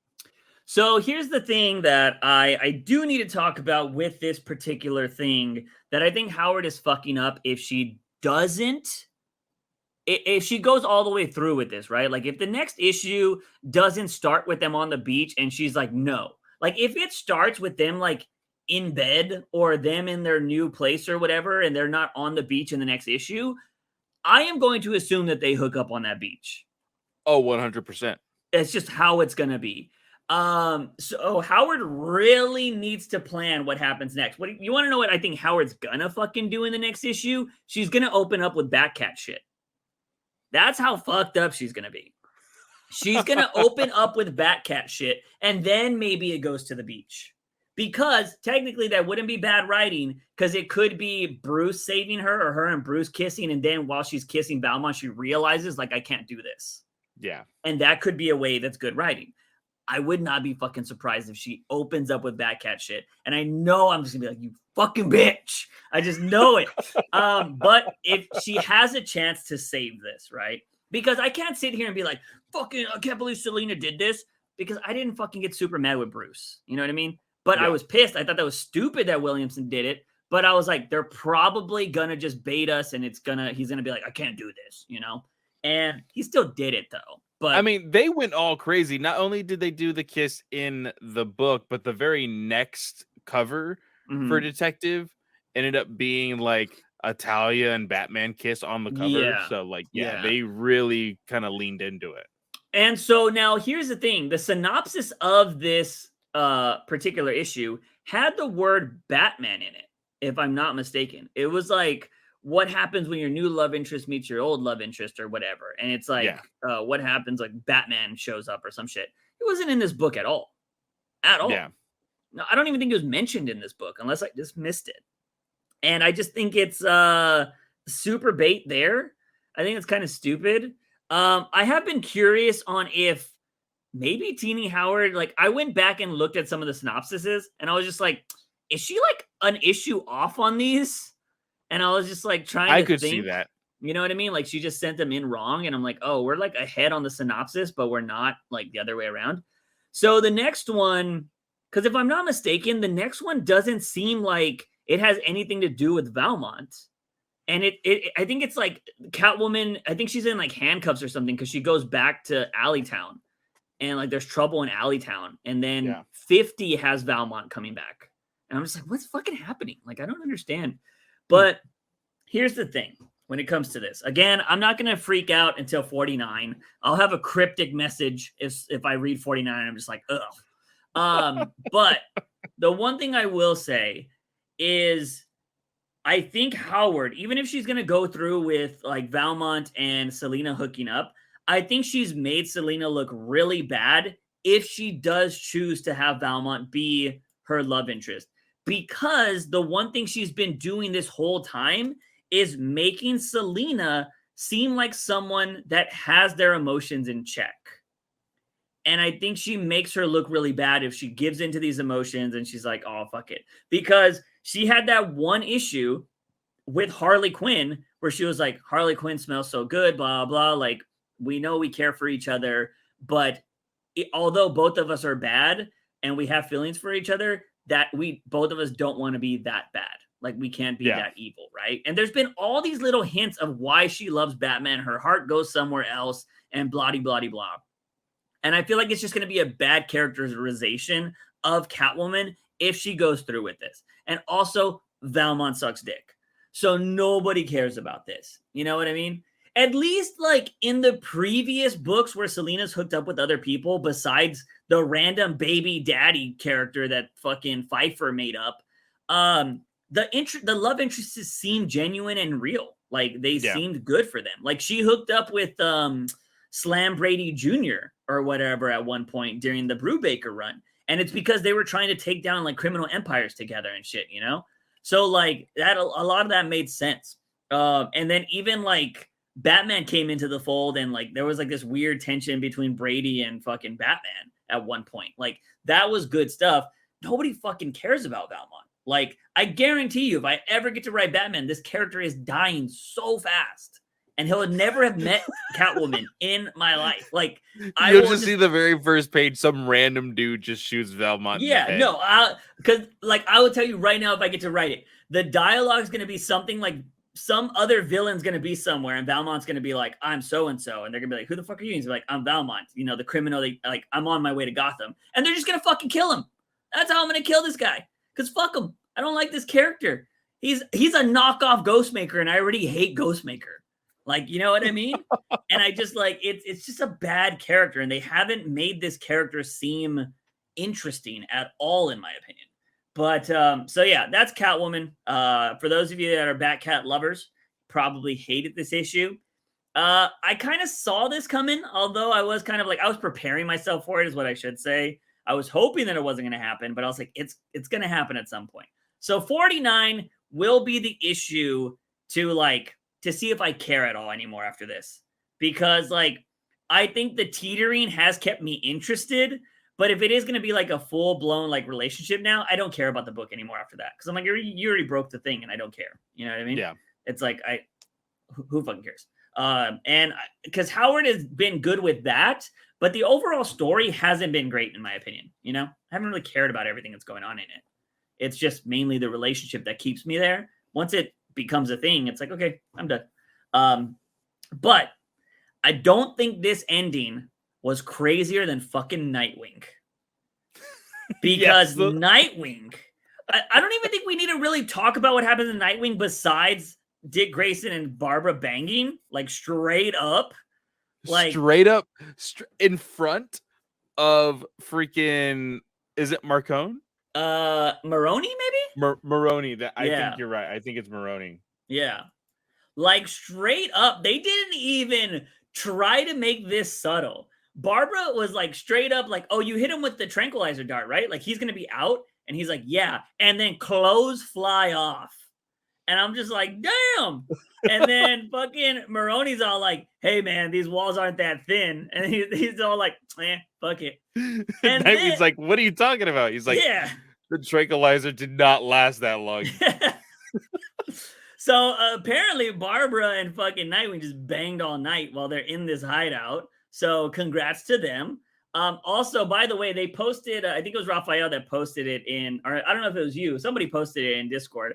The upcoming like issue, I guess issue 50 is like a knockoff of Batcats.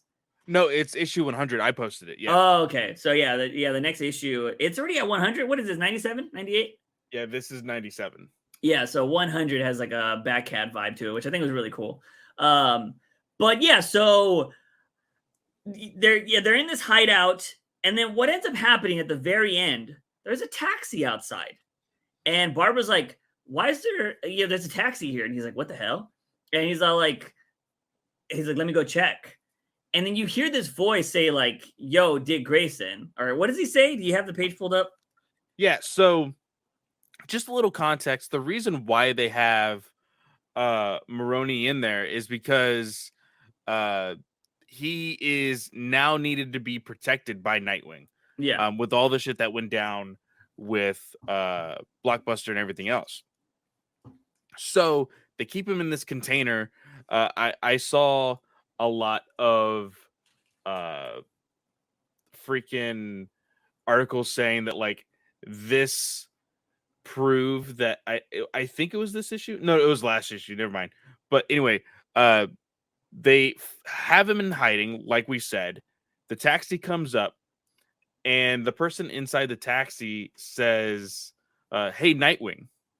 And Nightwing kind of peeks his head inside, and the driver pulls his head out. He's like, "Hey, my name is Rick Grayson. I need you to get in the cab." Yeah. And it's Rick fucking Grayson. Yeah. So, guys, a month ago, literally a month ago, in September, Juice sent me a message, and he first told me, hey, glance over Catwoman, fuck this book. And I was like, okay, let me look after it. And then 3 minutes later, he says, what the fuck just happened to Nightwing? And I was like, what the hell are you talking about? I literally said Nightwing's ending is jaw-dropping. Yeah, which I didn't believe whatsoever. Yeah. I did not believe. And then when I read it, my jaw dropped. Yeah. What the fuck is going on? Dude, that was like, it's very rare that there are page turns that make you drop your jaw. You're just like, oh, fuck. Like, I'm pretty sure, like, this Rick Grayson reveal is probably what Zdarsky thought his Zur Ra page turn was, which it wasn't. Like, I was like, okay, Zur Ra, wow, who cares? But, like, this, I was like, I don't even like it. I'm just like, what the fuck? Because I'm so confused. He has the bullet wound and everything. Yeah. Which, for those of you that have never noticed, it's the Nightwing logo. Yeah. It's just like, it's just this weird comic booky perfect logo that he got. I don't fucking know, dude. Like, is this jumping the shark? I'm interested, though. I will say that. It makes me want to say, hey, I'm reading the next issue. Yeah. But what can Tom Taylor do to make this make sense? Multiverse has to be. But like Dick Grayson is that he lived that. Yeah. So like I have no fucking clue. Again, literal jaw dropping because I was just like, oh, it makes no sense. I don't know. This will be the moment that for those of you, for the people that like Nightwing, will probably be like, Yeah, that's where you lost me, buddy. This will be the make or break moment for Tom Taylor on Nightwing. This will be his Gordon becoming Batman in Snyder's run. So yeah. you know. But yeah, I was fucking shocked, man. It was crazy because I was already in a bad mood for reading Catwoman.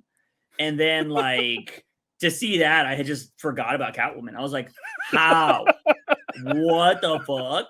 Like, blew my mind. I don't know how you make this make sense, but you want to know what's going to happen? Heartless is going to take Rick Grayson's heart, isn't he? And it's going to count as Nightwing's. That's the cop out. Yeah. That's a cop out. Yeah. I'm sorry. I would not like that. Yeah. What? Like, I don't know what to do. Like, what if Babs likes that Grayson? Not only that, okay, because for one, Babs had a lot of time in Bloodhaven trying to. It was her and Alfred, that had visited him to be like, hey, like, how are you doing? You doing okay? Like, not being forceful and like, hey, you should come back. Like, actually checking up on him. So Babs and Rick Grayson have a history. Yeah. Babs also knows that Rick Grayson had a love interest. Yep. In that time when he was Rick. Yeah. And I'm just trying to figure the fuck out how they're two separate fucking people.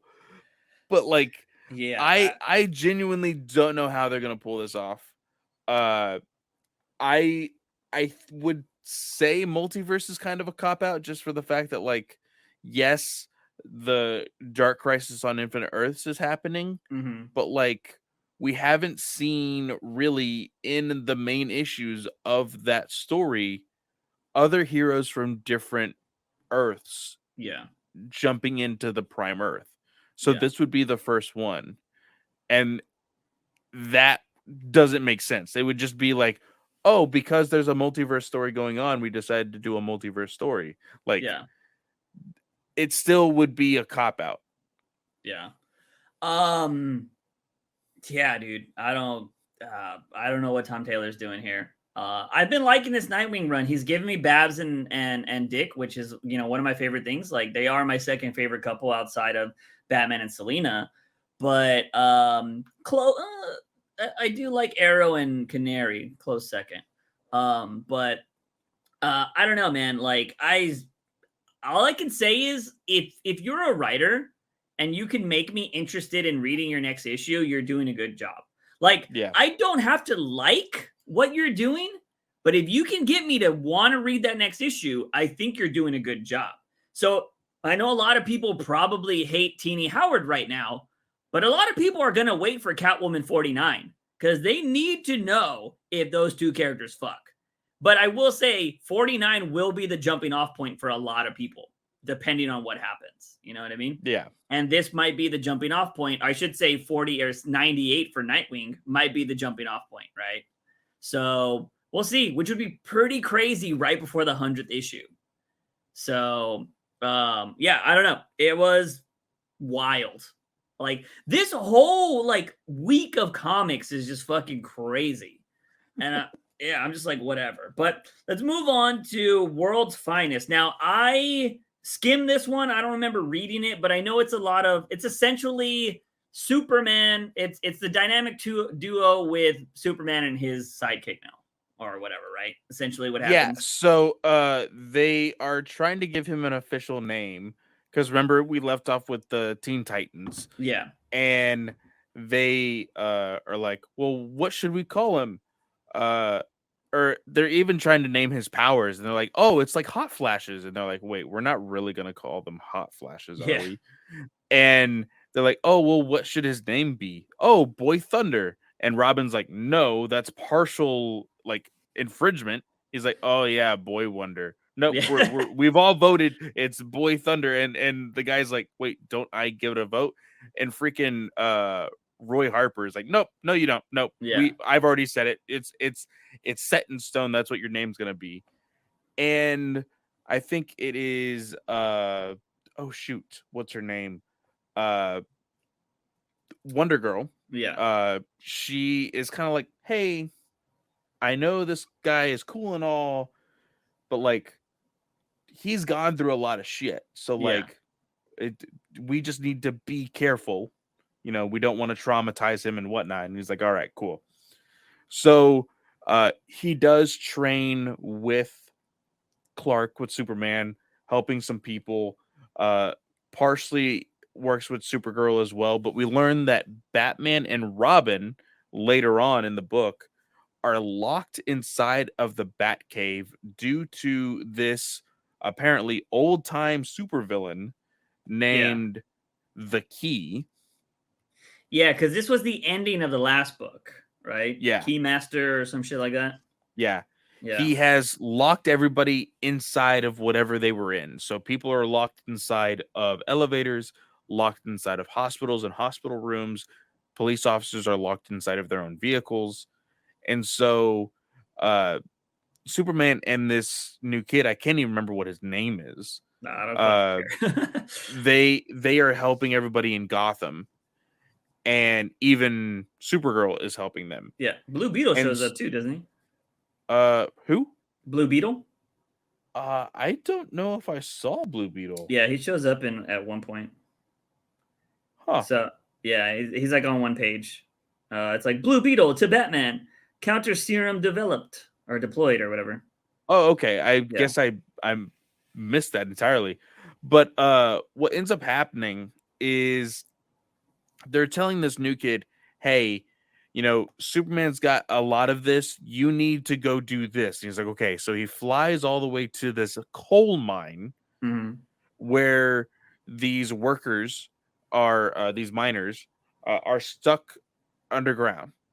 And, you know, they could quickly die unless they get oxygen from this airlock. So this kid has a lot of PTSD. It's not opening. The door's not opening. And Batman is like, you just need to trust your powers and open the door. You're basically needing to slice the door like Clark's supervision, like Superman's heat vision. And so he tries to do it, but then he gets too anxious and he flies away. And he remembers basically what happened on his own Earth and how like his planet, his city, his parents all basically were just engulfed in an explosion.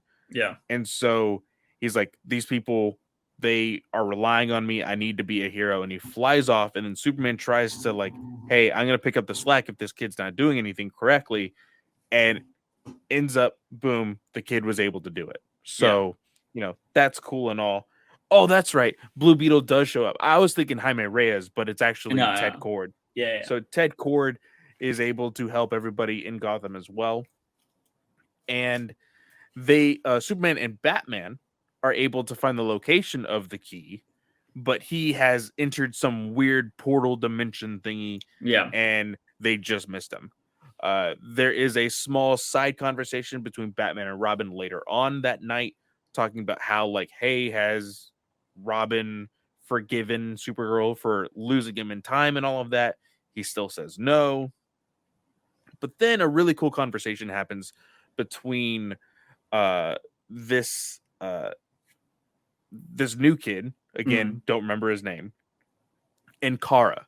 And Kara explains to him, like, hey, Clark, like, he was sent when he was a baby, doesn't remember anything. Yeah. And lived his life on Earth. I was sent to Earth when I was 15. I have survivor's guilt, and it's shit. Because one of the comments that this kid had made to Clark was like, so what if I die? Like, because of some incident that had happened that night, he's like, so what if I die? And Clark looked at Kara like, hey, I think you need to talk to him about this. And so she basically tells him, like, hey, you know, we got to do what we got to do. And we are given these gifts because we're on this earth and with this yellow sun and everything else. And dying would just kind of be a slap in the face to the family that sacrificed us to get here. So I thought that was really cool. But at the end, we see the reveal of the key working with the Joker. Yeah, this is the one times I don't mind seeing the Joker because he looks awesome by Dan Mora. Fuck yeah. But then I realize, oh, it's more Joker. So it's just like, oh, damn. But I mean, we'll see where it goes. I mean, this has been wacky and crazy. I'm waiting to see what Wade does with the Joker. But I definitely enjoy World's Finest way more than what's happening in Batman and Robin. So, or Batman versus Robin. So I don't mind keeping to reading this, but we'll see where it goes. I mean, I also don't care about this new kid, to be honest. So it's a fun story. I just need to remember his name. yeah, there's that. Let's move on to Deceased War of Undead Gods. This was a quick read. Was it a quick read for you? It was a very quick read. Right? Super quick. And essentially, all it was more storytelling of, oh yeah, these people were fighting and then they got Zeta beamed, which was Adam Strange, and he got turned into an undead person and then got Zeta beamed back to his family and fucked them over, just like everybody else has done in this whole story. You know what I mean? Yeah. Coolest part though was Lobo not being able to turn. And like they slice him and they're like, wait, you didn't turn. He's like, no shit. And then he fucking kills everybody. He's like, I can turn. And he freaking rips the guy's head and turns it like 3 times until it pops off his shoulders. Yeah. So I think great way to introduce Lobo here. I think that was fucking awesome. And there was this guy searching for like a hero or a bounty hunter that can help him. And he's like, after he kills all of these Thanagarians who have changed, the guy's like, you are good enough. And he's like, yeah, let's talk. And then, so like, that's probably going to happen, which I think is pretty cool. And then we had everybody mourning Diana on Themyscira. Not going to lie to you, Clay. I don't remember when she died. I didn't even know she died. She died when they were finally trying to find the cure. And I think did they happened. Yeah, they did. Yeah. It happened 2 books ago in the first book. I don't fucking remember, man. I'm pretty sure. Yeah. It's been a while. But she never got cured, right? She was always dead, right? Yeah. I was just like, when did she die? I completely forgot about that. But yeah, we have all these people mourning her. And then Ares, the god of war, comes on. Yeah. And everybody's like, oh, fuck you. You know, this is a time of mourning. You know, we're gonna fuck you up because you're unwelcomed here. Yeah. He's like, there's a war coming. And they're like, we've been fucking fighting a war for like freaking 6 years now. I don't know why you're telling us this now. He's like, no. This is a plaything. No, I am the god of war, and that is the only time that I show up. Yeah. And so he takes them to like this hall, this great hall of gods, and is granting all these people like different weapons and stuff. He gives I can't remember the Green Arrow Apollo. Yeah, the arrow of Apollo. Yeah, to Green Arrow, and Green Arrow's like, this feels kind of off. He's like, can I tweak it? He's like, you're asking me to tweak a god's bow, the bow that slew all of these monsters, that slew all of these different like legendary things. And Green Arrow's like, yeah. Can I tweak it? He's like, fine, you can tweak it, whatever.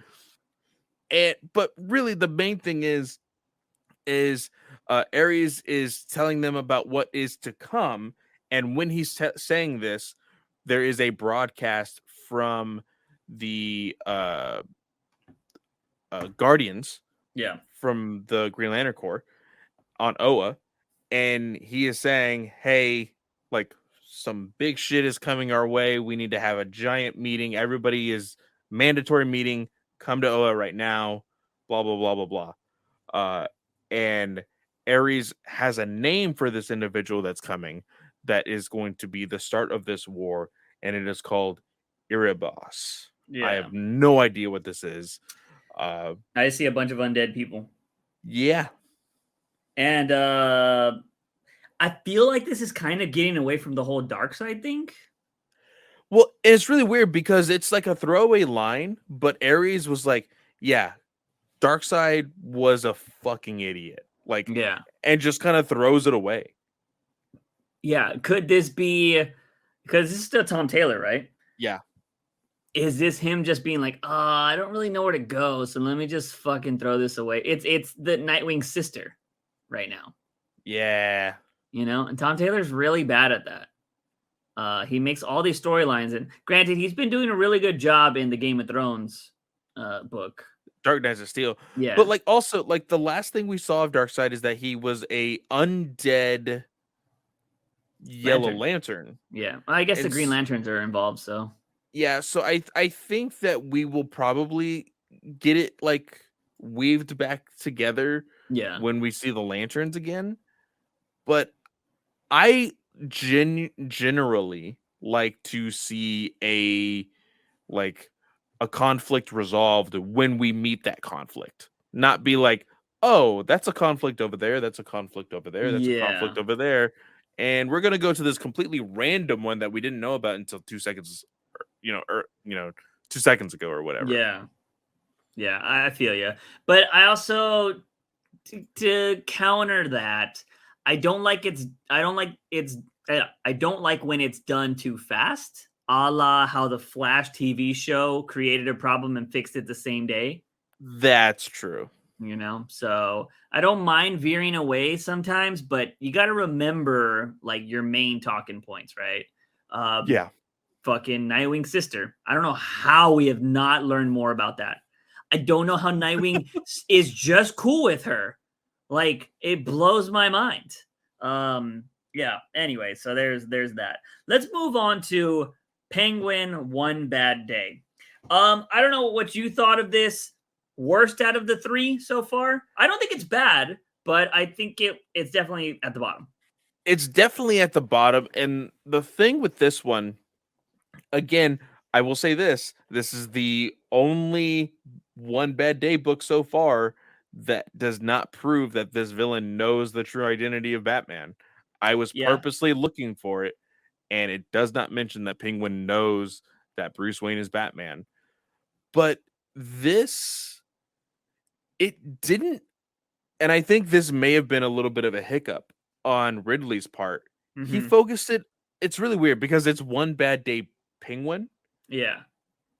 But there wasn't a lot of Batman compared to when we saw Riddler and Two-Face, where Batman was intricate to the story. Yeah. He does try to do, and I don't know if this was like, how do you put it? I don't know if this was like a direct order from DC, but they were like, hey, in every one of these books, we need the villain to be putting Batman in his place. Yeah.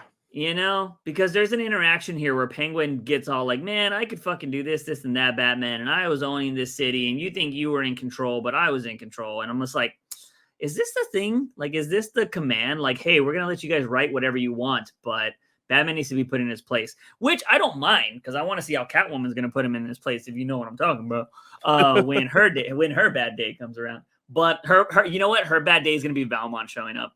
That's going to juice his one bad day, Valmont and Catwoman. But yeah, so like essentially what this whole book was the very stereotypical Penguin story that everybody fucking does is Penguin loses his empire. He needs to get his empire back. But here's the issue. Here's the problem with this. Every single story, Riddler and Two-Face, I know it's not like a lot, but Riddler and Two-Face, both canon. Yeah. Because it integrated things that happen in the actual single issue monthly comics. Yeah. This book, if this is from what has happened. How did Tom King do it? What do you mean? I know Tom King has said they're canon, but I was actually going to go back and read it. And because I wanted to prove that it was canon and see what it tied into. Do you have a specific moment? Okay, for the Riddler.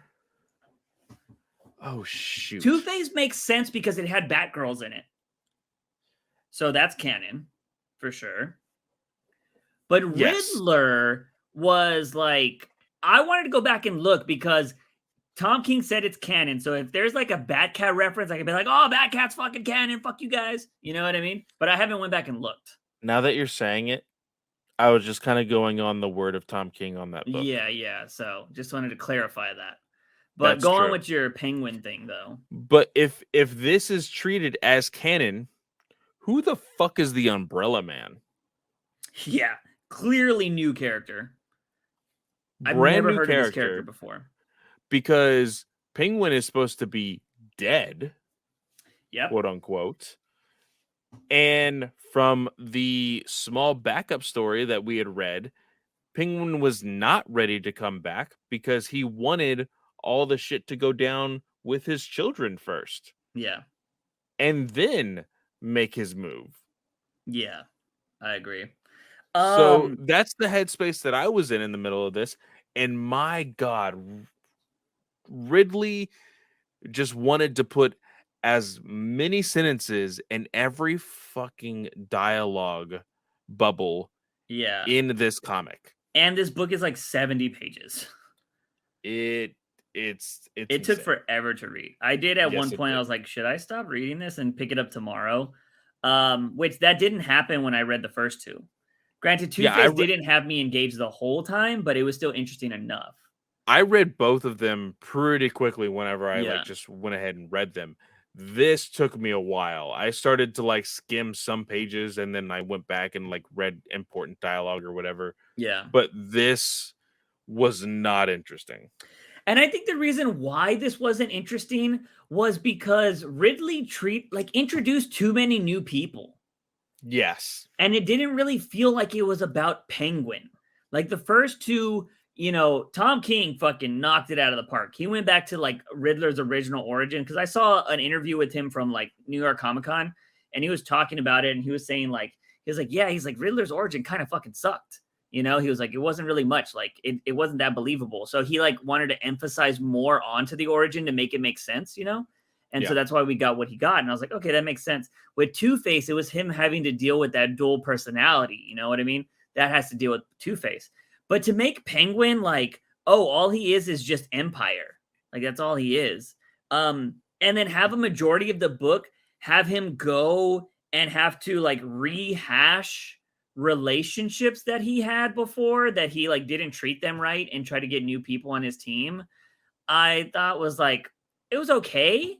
I like that he was going back to some people, but for the most part, I don't know. I thought it was kind of the only really cool part was, I like that he tried to tell Batman, he tried to put Batman in his place, but I wish Batman would have had a moment like in Tom King's book where, he got put in his place, but then he came back and he was like, no, bitch, you're mine. Yeah, because at the end, because he gets put in his place, and then at the end, Penguin is basically like, yeah, you could try to do it, but I got my team now, so fuck you. So he did it twice to Batman. Yeah. So I feel like Ridley, then again, let's be real, Ridley hasn't been writing a really good Batman. So that is also true. We can't really sit that out there. But yeah, this one kind of puts it puts Penguin on top. And he has I don't mind his little ragtag crew that he's got. I think that's kind of cool. I love the idea of the hit women that he had. I thought those were kind of cool, although they got annihilated except for two of them. Jeez, and but I kind of like that. And I also kind of like this chick that has the fists that grow. Cool random character. Bruiser or whatever her name is. Buster. Yeah, Buster. Because she has a stupid character design, and I just love oddball characters. And so she has this fucking 40s haircut with these fucking big ass fists that just knock they look like the fucking Hulk hands. Yeah, well, no, it reminds me of Kevin Smith's Nut Buster, or what is that guy's name? Cockblocker, or whatever. Cockknocker, right? Or some shit. Yeah. Silent Bob. That's what it reminds me of. So I think it's fucking hilarious. By the way, side note, I don't know if you saw me post this on Twitter, but I was on Twitter and somebody let me go to this because people are actually responding to it right now. But Kevin Smith, and I want to get your perspective because you're the Man of Steel guy. Kevin Smith defends Man of Steel's most controversial scene when people are like, hey, man, that ain't Superman, because they're talking about the death scene when he kills what's-his-face. Yeah. He's like, I don't know, man. Superman was killing in the 70s and 80s as well. Like, I fucking hate when people reference old comics to make their point. Yeah, I mean, because I see your post that says Batman was also racist and used a gun in the 40s. So, like you said, times definitely change. Yeah. I have to agree with the first part of Kevin as far as like defending the scene because I enjoyed it. Like I liked Man of Steel. But the fact, like throwing in the line of like, oh, he used to kill in a book. Yeah. Like, yeah, used to. There's a reason why it's used to, Kevin. Like, that should be simple enough. Yeah. And then I had somebody, who is this? Somebody was commenting on also responding to me about it, but it was kind of talking about like, well, Batman kills aliens and stuff like that. And I'm like, do we really want to get into this conversation? But like, yeah, I don't know. I just thought it was interesting. I hate when people reference old comic books that are no longer canon. You know what I mean? And I think maybe Kevin wants to be like, well, my books are canon. Kevin, no, I'm sorry. The only book that you've ever written that is canon that I'll consider is your short story about the gun. Because Detective 1000. You somehow miraculously added to the Batman mythos in a good way, in my opinion, which is hard to do nowadays after 80 years. You know what I mean? So good on you for that. But all your other shit is terrible. Again, I think if we ever do a Patreon, we have to make like a top 10 list of our worst comics. I don't know if we've done that before. No, we haven't. Because we tried a lot of shit during the COVID era when we didn't have any books. So, but yeah, crazy shit. But anyways, back to this story. Yeah, I definitely think like it just didn't feel like a Penguin story like the other two books did. And I don't know, I think you could have done more with Penguin. I hate that everybody thinks that it's just the Empire. Like his one bad day, you could have talked about his family. Like you could have talked about like, did his family disown him? Are we like with the Batman 89 story where they put him in a fucking bassinet and sent him down the river? Like, is that part of his origin? Is it like one bad day he was at school and was getting the shit beat out of him and he decided to be a better kid or like a better like Empire person? Like, you know, I feel like you could have done so much more, but Ridley, I feel like tries to live in the now and doesn't think about developing a character using the past, if that makes sense. Yeah, I could see that. I mean, we see it with Jace, with Tim or whatever. Mm-hmm. You know, he is well, and is Ridley doing Future State Gotham? Because there was a clickbait article today where Jace Batman is in Future State Gotham with a new bat suit, solidifying him as the primary Batman of the future. Yeah, who reads that book? And the clickbait title for everybody to like go read the book was, oh, and his suit is an homage to Michael Keaton's Batman. And it looks nothing like Michael Keaton's Batman. Of course. You know what's crazy about Future State though is I follow Prime One Studios, the statue people, and they did that particular Bruce Wayne version where he's wearing the coat and stuff. It looks so badass, but that story was so shit. Yeah. So I'm like, how did that get a statue out of everything? I'm still waiting for a really good Prime One Batcat statue. Like, dude, that would sell. Like, I'd buy that shit. I could see them doing the just like how there is a like hanging upside down Nightwing Batgirl. Yeah. Have you seen that statue? Yeah. I can see them doing a Batcat one like that. Somebody's making a Batcat one, but the Batman part of it looks shit. Like his cowl sucks. And I'm like, I don't want to buy that. The Catwoman's okay, but the Batman sucks. Prime One does have the Lieber Mayhew Catwoman though, and that looks amazing. But I mean, those statues they'll cost you an arm and a leg, but they look fucking great. But anyways, let's move on to, I think, was that the last thing we got besides Flashpoint?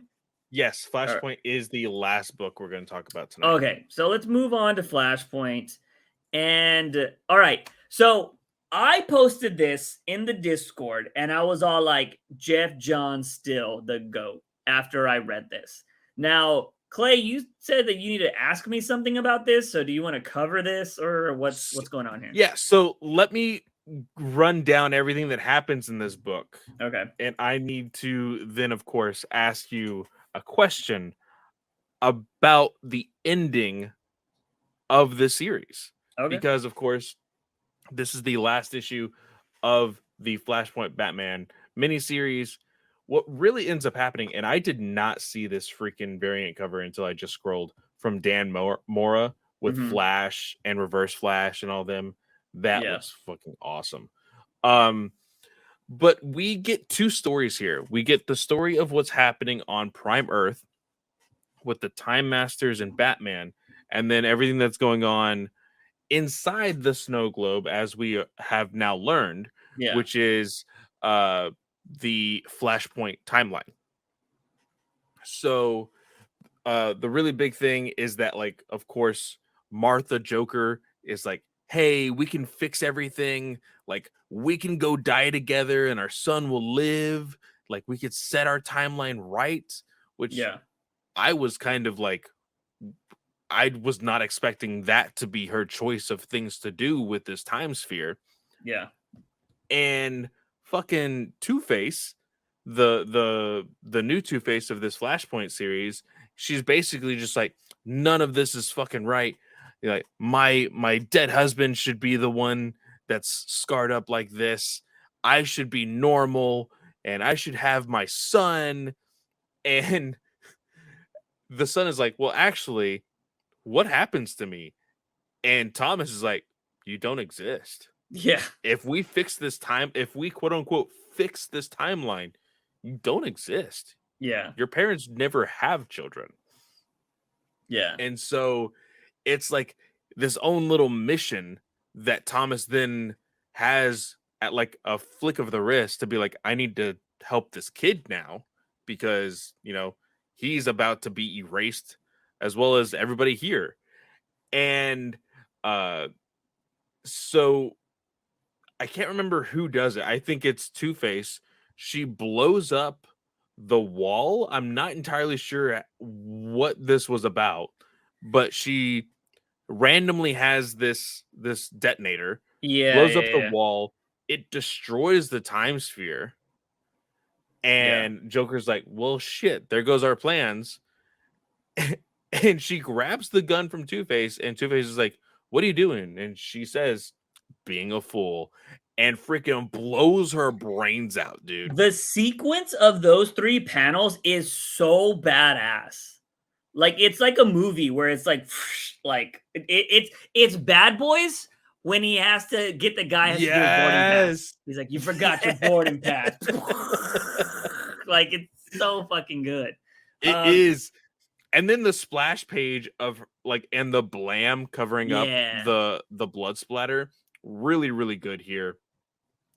But the really cool thing is this sequence with Martha Joker, Thomas, and this kid. Yeah. Joker killing Two-Face actually stabilized the timeline. Yeah. Along with Batman saving this kid.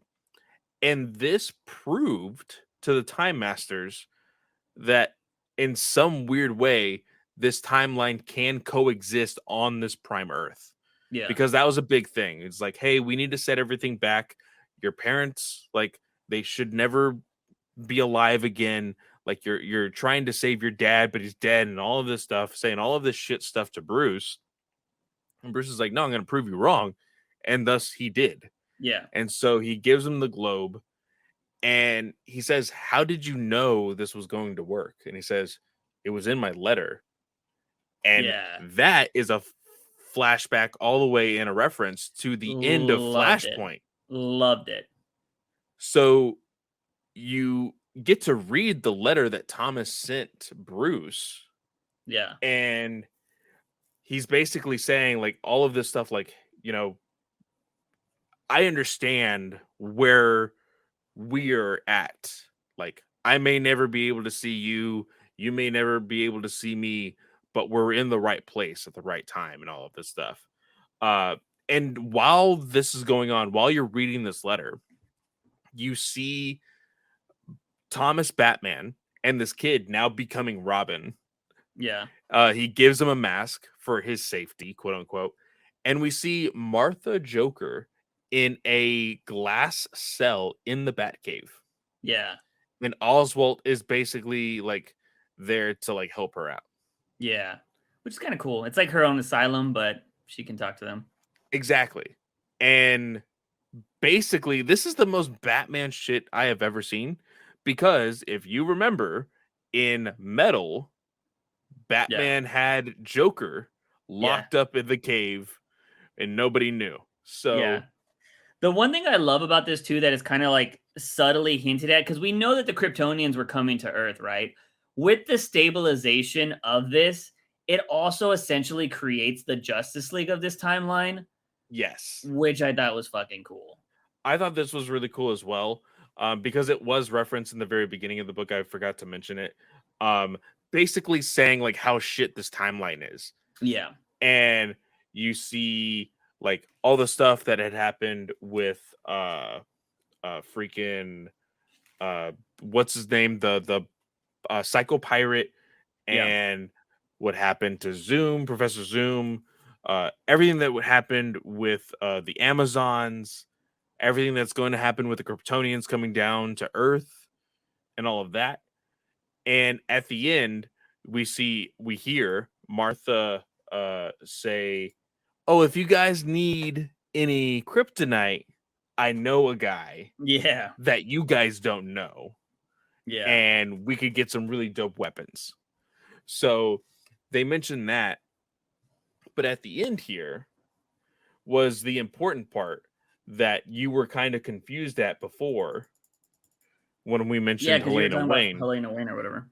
Yeah, so at the end, we see all the Time Masters basically talking about like, hey, what's going to happen? What do we do? You know, this cannot stand, blah, blah, blah. Well, really quick throwaway line. Rip Hunter says he, Bruce, is going to have his hands full with his mother's family. Yeah. What is that about?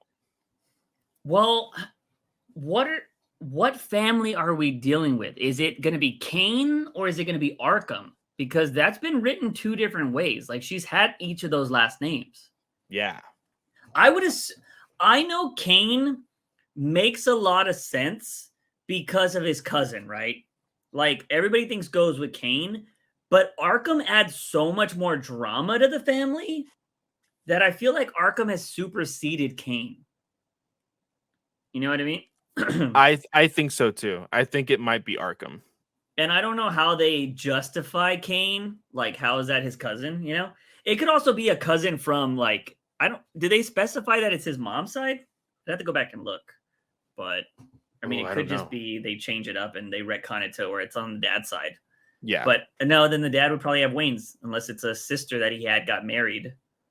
You know, there's a lot. I mean, marriage thing's kind of crazy, but yeah. So it's revealed that the Time Masters have all these capsules too for other people. So I can't remember her name, but she says, "What about the 13?" Yeah, I don't know. I have any idea what that is. And Rapunzel says, "The time capsules have failed. They have all been pulled back into history. It's rebuilding around them even now." And you go to the next page and it says, "The Golden Age Mr. Miracle, Betsy Ross, Molly Pitcher, the Golden Age Legionnaire, Ladybug, Quiz Kid, Salem the Witch Girl, the Golden Age Aquaman, Cherry Bomb, the Harley Quinn's son, John Henry Jr., Judy Garrick, and the Golden Age Red Lantern." Yeah. A lot of these characters are Justice Society characters. Yeah. So I believe because Johns has his hands in that book, it will connect to this in some capacity. Yeah. So you think Helena is going to be a part of that? I think so. Well, I mean, we know that she's going to be a part of it, but I'm talking about, like, is she his family that they're talking about? No, I think possibly what it could be is because these time capsules have failed, that maybe they will get new ones. He does say, Rip Hunter says, let's just pray they regenerate back into the 1940s without incident. And what about the Justice Society? And he says they'll have to handle Degaton. Yeah, whatever that is. So I don't know what that is. But the last 2 pages, I really appreciate the fact that whenever the Watchmen are involved, Gary Frank, Gary Frank always comes in, to do the Watchmen, because I'm pretty sure that's Gary Frank. It may not be. Yeah, I don't know. 9 panel pages though. But yeah, so if I'm not mistaken, because it reveals that there's this girl in a purple suit, and she says, "Guess we'll have to find the Watchman and another way, huh, Bus?" And it's like the cat that we've seen in the Watchmen before. Yeah, it is Gary Frank. I just checked on the credits. Okay, so this is what's his name's daughter, right? Ozymandias. I believe so. The color scheme has it all. Yeah, but we only learned about Ozymandias' daughter through the show. Unless something happened in before Watchmen, I didn't read those. I did not read those either. And from what oh, you know what? Hold on. I believe, I'm not going to dig through all my comics. If you go to Doomsday Clock, the last issue, where like the Watchmen universe is being rebuilt, I'm pretty sure she's a part of it. Interesting. As a child, though, as a child, not as a grown adult. Yeah, I'm curious if he's going to do more or what he's planning on doing with that.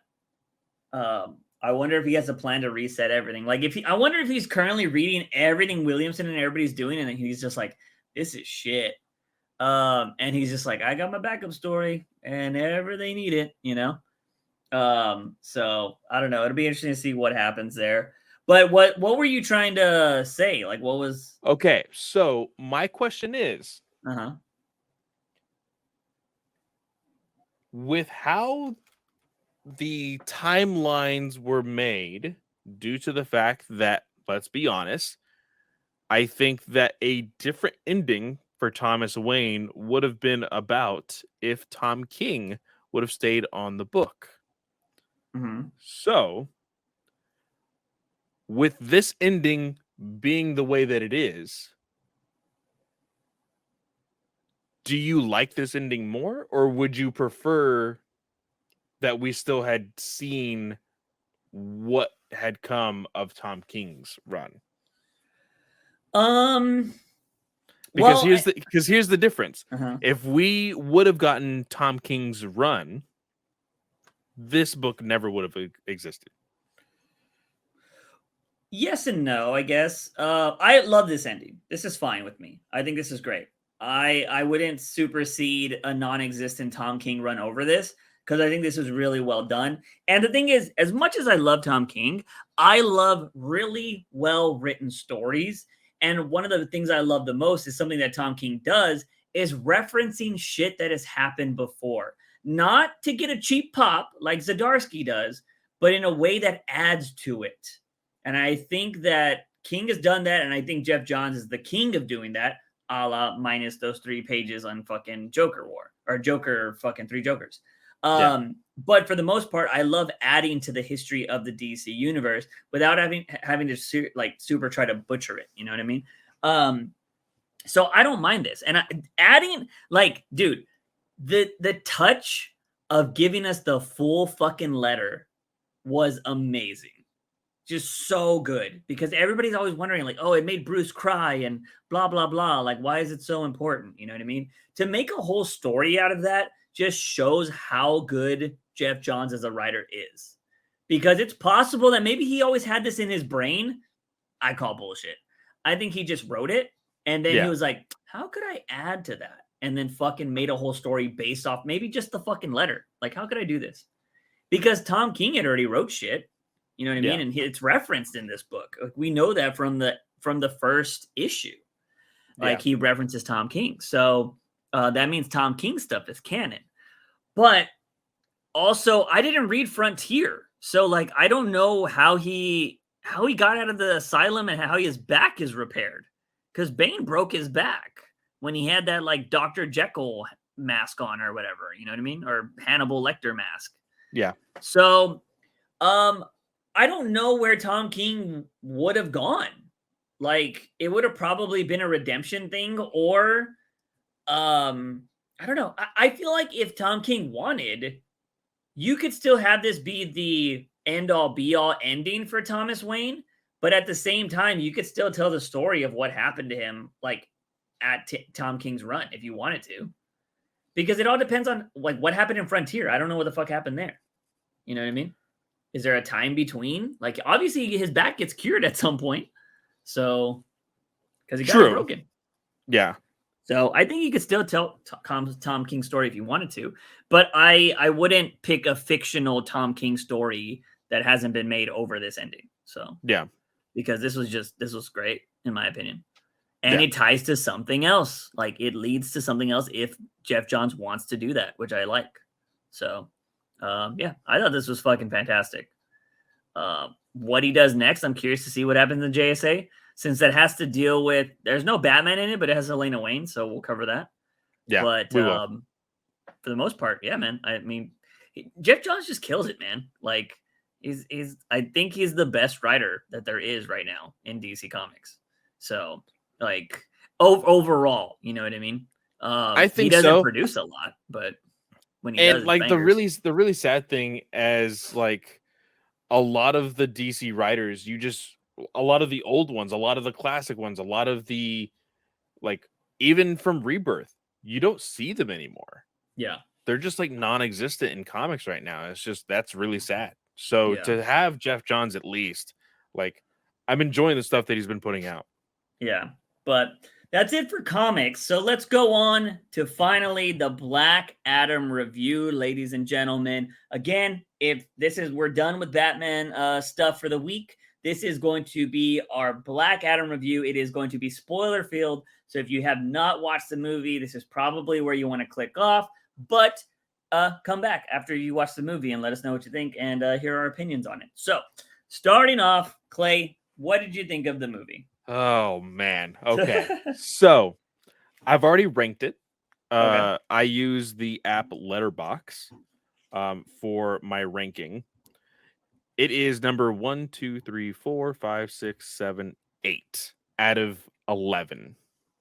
Damn. All right. What are the bottom three? Bottom three is Suicide Squad, original to Airs, Birds of Prey, and Wonder Woman 84. Wow, you think Wonder Woman 84 is the worst one? Yes. Wow, that's saying something. I think that is the worst DC movie. Have you watched Suicide Squad movie in a while? The original? No, it's pretty fucking bad. Just saying, because I rewatched everything around, I think, the time Shazam came out. But see, even if I were to rewatch Suicide Squad, I would be more willing to rewatch Suicide Squad to rearrange my list. Mm-hmm. I probably will never watch 84 again. 84 is not the best, I will say that, but I still think 84 had some moments that doesn't make it the worst, in my opinion. Suicide Squad is fucking awful. Like, it is fucking awful. If you didn't tell me, like, if I didn't know his style enough, I would say it's a Zack Snyder film, because it's bad. It is fucking Sucker Punch bad and Army of the Dead bad. Like, it is bad. Yeah. That is my worst one, I think. On top of, I think Justice League is probably before that. Justice League. So, see, I don't put Justice League in here because I have Zack Snyder's Justice League. But it's still a film. It's still, I think they're different enough that you could rank it. Well, then I would possibly put Justice League as my Justice last League one. is bad. Justice League is bad too. Yeah, I'd probably put it as my last one then. Yeah. And I mentioned this previously. I think Justice League has a better Batman, which kind of sucks. He does cooler shit, I think. But like I'm gonna bleed later is fucking. They made him a joke, which was fucking awful. Granted, I think both directors did bad Batman. I don't know how Snyder didn't make him better in Justice League. But yeah. Anyways, so it's ranked number 8 out Okay. of. I just added Justice League to it, so Okay. out of 12, it is ranked number 8. So it is between Suicide Squad and the Suicide Squad. No. So You think Shazam is better than the Suicide Squad? personally, yes. Oh wow, interesting. Okay. Yeah. Now, I will say this about Black Adam. I'm assuming Man of Steel is number 1. Yes. Okay. Man of Steel is number 1. The needle drops in Black Adam, absolutely hated them. The what? The music choice. The Oh yeah. Some of the music was kind of crazy. So very early on in the movie, the song "Paint It Black" comes on. Yeah. I hated that entire scene because of that. Yeah. Yeah. That song is used too much in many films. And it's always a crazy action sequence. Yeah, and before we even went to the movie, little backstory. As I was heading home, I went to go grab some food, and because I now work so close to Juice's home, I decided to drop him off some food. Yep. And we were conversating, and I said one of the reviews that I saw the other night was this was the most Marvel Cinematic Universe DC movie that we've seen. Yeah. And I believe it. I agree to a point. To a point, yes. I'm not going to say that this is flat out Marvel movie. No. Yeah. This was a very This wanted to be Marvel is what I would say. Yes, it very much wanted to be. Yeah. There was a lot of cringy dialogue in this movie. I don't know if that was something that you picked up on. Yes and no, but it's like, are you saying it from the actors or from The Rock? Because like The Rock, I already knew it's The Rock. I know his dialogue, so it's not gonna bother me. Like I just know it. It's like Vin Diesel. Like his dialogue's gonna be shit. See, because there's some lines that I liked from The Rock in this movie. There was actually a lot of stuff that I did enjoy. Some things I was like, a little bit. But overall, I knew what his character was supposed to be. Mm-hmm. And I kind of like chuckled mid-movie because there's a moment where like the Justice Society and him decide to work as a team. Yeah. And they're like, okay, this is the plan. And this is where you come in. And then Black Adam just is like, fuck it, I'm going to do it myself. And I'm like, that is the most Rock thing that Black Adam just did. Yeah. And because it's all about him. And I'm just like, this was the perfect there is for the Rock to play. There's a lot of like, you can tell it does want to be Marvel. I do agree with that. But the one thing I didn't feel like it did that Marvel does do is it put jokes over everything. Like this doesn't do that. This has corny jokes, and it had corny jokes that I even laughed at, but it's because the jokes were there when they should have been. It wasn't like Black Adam, because here's the thing, at the very end of this movie, again, this is spoilers, ladies and gentlemen, so we're going to be spoiling the shit out of this film. The very end of this movie, he sits on the throne, and I was anticipating a joke here, because the kid was a pretty bad actor in this film, by the way. Yes. He was probably maybe the cringiest thing in the film. Yes. But he sits on the throne and he looks cool. Like he's like making the statue. Like you can just tell like he's like feeling the throne. And the kid's like, how does it feel? And then at that moment, I thought it was gonna be record scratch and like fart noise or something stupid. Like that's what Marvel would have done. Marvel would have done a stupid joke right there. But Black Adam, and I was like, oh my God, it's gonna happen. It's gonna be a cheesy fucking joke. And the kid's like, how does it feel? And Black Adam, while this music's going on, he's like, wrong. And he flies up and then he breaks the throne. And I'm like, okay, that could have been cooler, but it wasn't fucking lame. Like I would have expected from Marvel. Marvel would have done something lame there. Thor would have like made a joke or got hit with the dodgeball or something there. And that is what I don't like about Marvel movies. And this didn't do this. Did it have cheesy moments? Yes, when he was launching everybody, that was cheesy. Oh, there was some more like Marvel moments where like the big thing again with the cringy kid dialogue, like teaching Black Adam how to be a quote unquote hero. You need a catchphrase. We need a name for you, and all of this other stuff. And the thing is, tell him that the Man in Black sent me, or tell him. Sent you. Yes, sent you. Yeah. And like, there's 2 times where like The Rock is saying it really, really fast as like he's dropping a random henchman or something like that. Was funny. I liked it. But that is very Marvel. It is, but I don't think the way they did it throughout this movie had progression where Marvel would just throw it down your throat. Is how I feel. Like Marvel, like they were building up to this catchphrase to be good. And it wasn't good the whole film. And then it finally is good at the end. Like it works. Like the catchphrase had progression because the first time he's like, yeah, you got to try this out. And he kills everybody. And then he says it. Yeah. And then the kid's like, well, you got to do it before you kill them. He's like, catchphrase, then kill. And I will say the way they wrote The Rock here was to his benefit because he's playing a character that doesn't understand this current world. So you can do like minimal dialogue of him kind of being dumb and trying to understand shit. Like, you know what I mean? Where like Vin Diesel, they would probably try to give him a monologue. Where Vin Diesel, you need to make him say his family and that's it. Like you don't have him say anything else.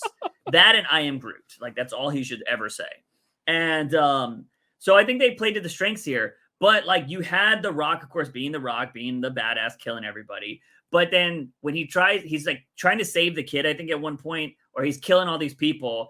And then he's like, tell me where the kid's at. And he's like, oh, and then he kills this guy. And he's like, try to tell him to the black man. And the guy's already dead before he gets the word out of his mouth. And I'm like, okay, that was kind of stupid, but I liked it. We had discussed, as long as there's not a whole lot of The Rock isms. Yeah. And I said, as long as I don't see the eyebrow too much, I think I'm okay. But there's one moment though, where The Rock grabs this dude and throws him up in the sky. Mm-hmm. And then you see Dr. Fate like, hey, like he does like an astral projection. He's like, hey, we need one of the henchmen to get information. Wait, you already killed him, didn't you? And it's very, very weird because you have this stoic Black Adam that doesn't really joke or anything. But when he's talking to Fate at this point, he like cracks a joke and he smirks a little bit. Yeah. He's like, that didn't feel right to the character at that moment. Yeah, I would agree with that one. That one was it also held on a little too long when the guy was falling. I was like, they could have cut like a second or two out of that. Yeah. And yeah, I agree but that was like one moments that I did feel like it was off. I was expecting it to be a lot more off though. You know what I mean? I will admit I was expecting it to be more as well. I was expecting a lot more Rockisms. And I'm surprised we didn't get more. And there wasn't a lot of like, of course, there was a lot of like The Rock looking badass. I did get kind of annoyed. He was always flying. I'm like, why are you always flying? Like, stand on the ground. Well, I think that was the big moment because there's a moment where Hawkman comes in and is talking to him, and then he steps down. Yeah, I agree. And it's more of like, hey, I'm a god. I'm going to stand above you. Yeah. And then, no, I'm going to stand as equals. I think that was one of the moments. Yeah, it could be some symbolism. I'll agree with that. It just looked kind of weird because you know that the way they filmed that is they always have to be like in a harness. So that means he was in a harness a lot. You know what I mean? So I have a friend that did a review yesterday for the movie, and he says, Black Adam, I liked it, ? The MCU style humor and the non-superpowered characters are really awful, and The Rock's portrayal of the character is a hit or miss. but when it is a superpowered smackdown, it rips. It survives, thrives, etc. on its spectacle, and that's fine. And I agree half and half, like almost a majority with that, because again, there's a lot of moments with The Rock that is hit and miss with me, because all the people that were expecting a giant, like basically like ensemble, like in-depth character development, like you're never going to get that with The Rock. I'm sorry. You're just never going to.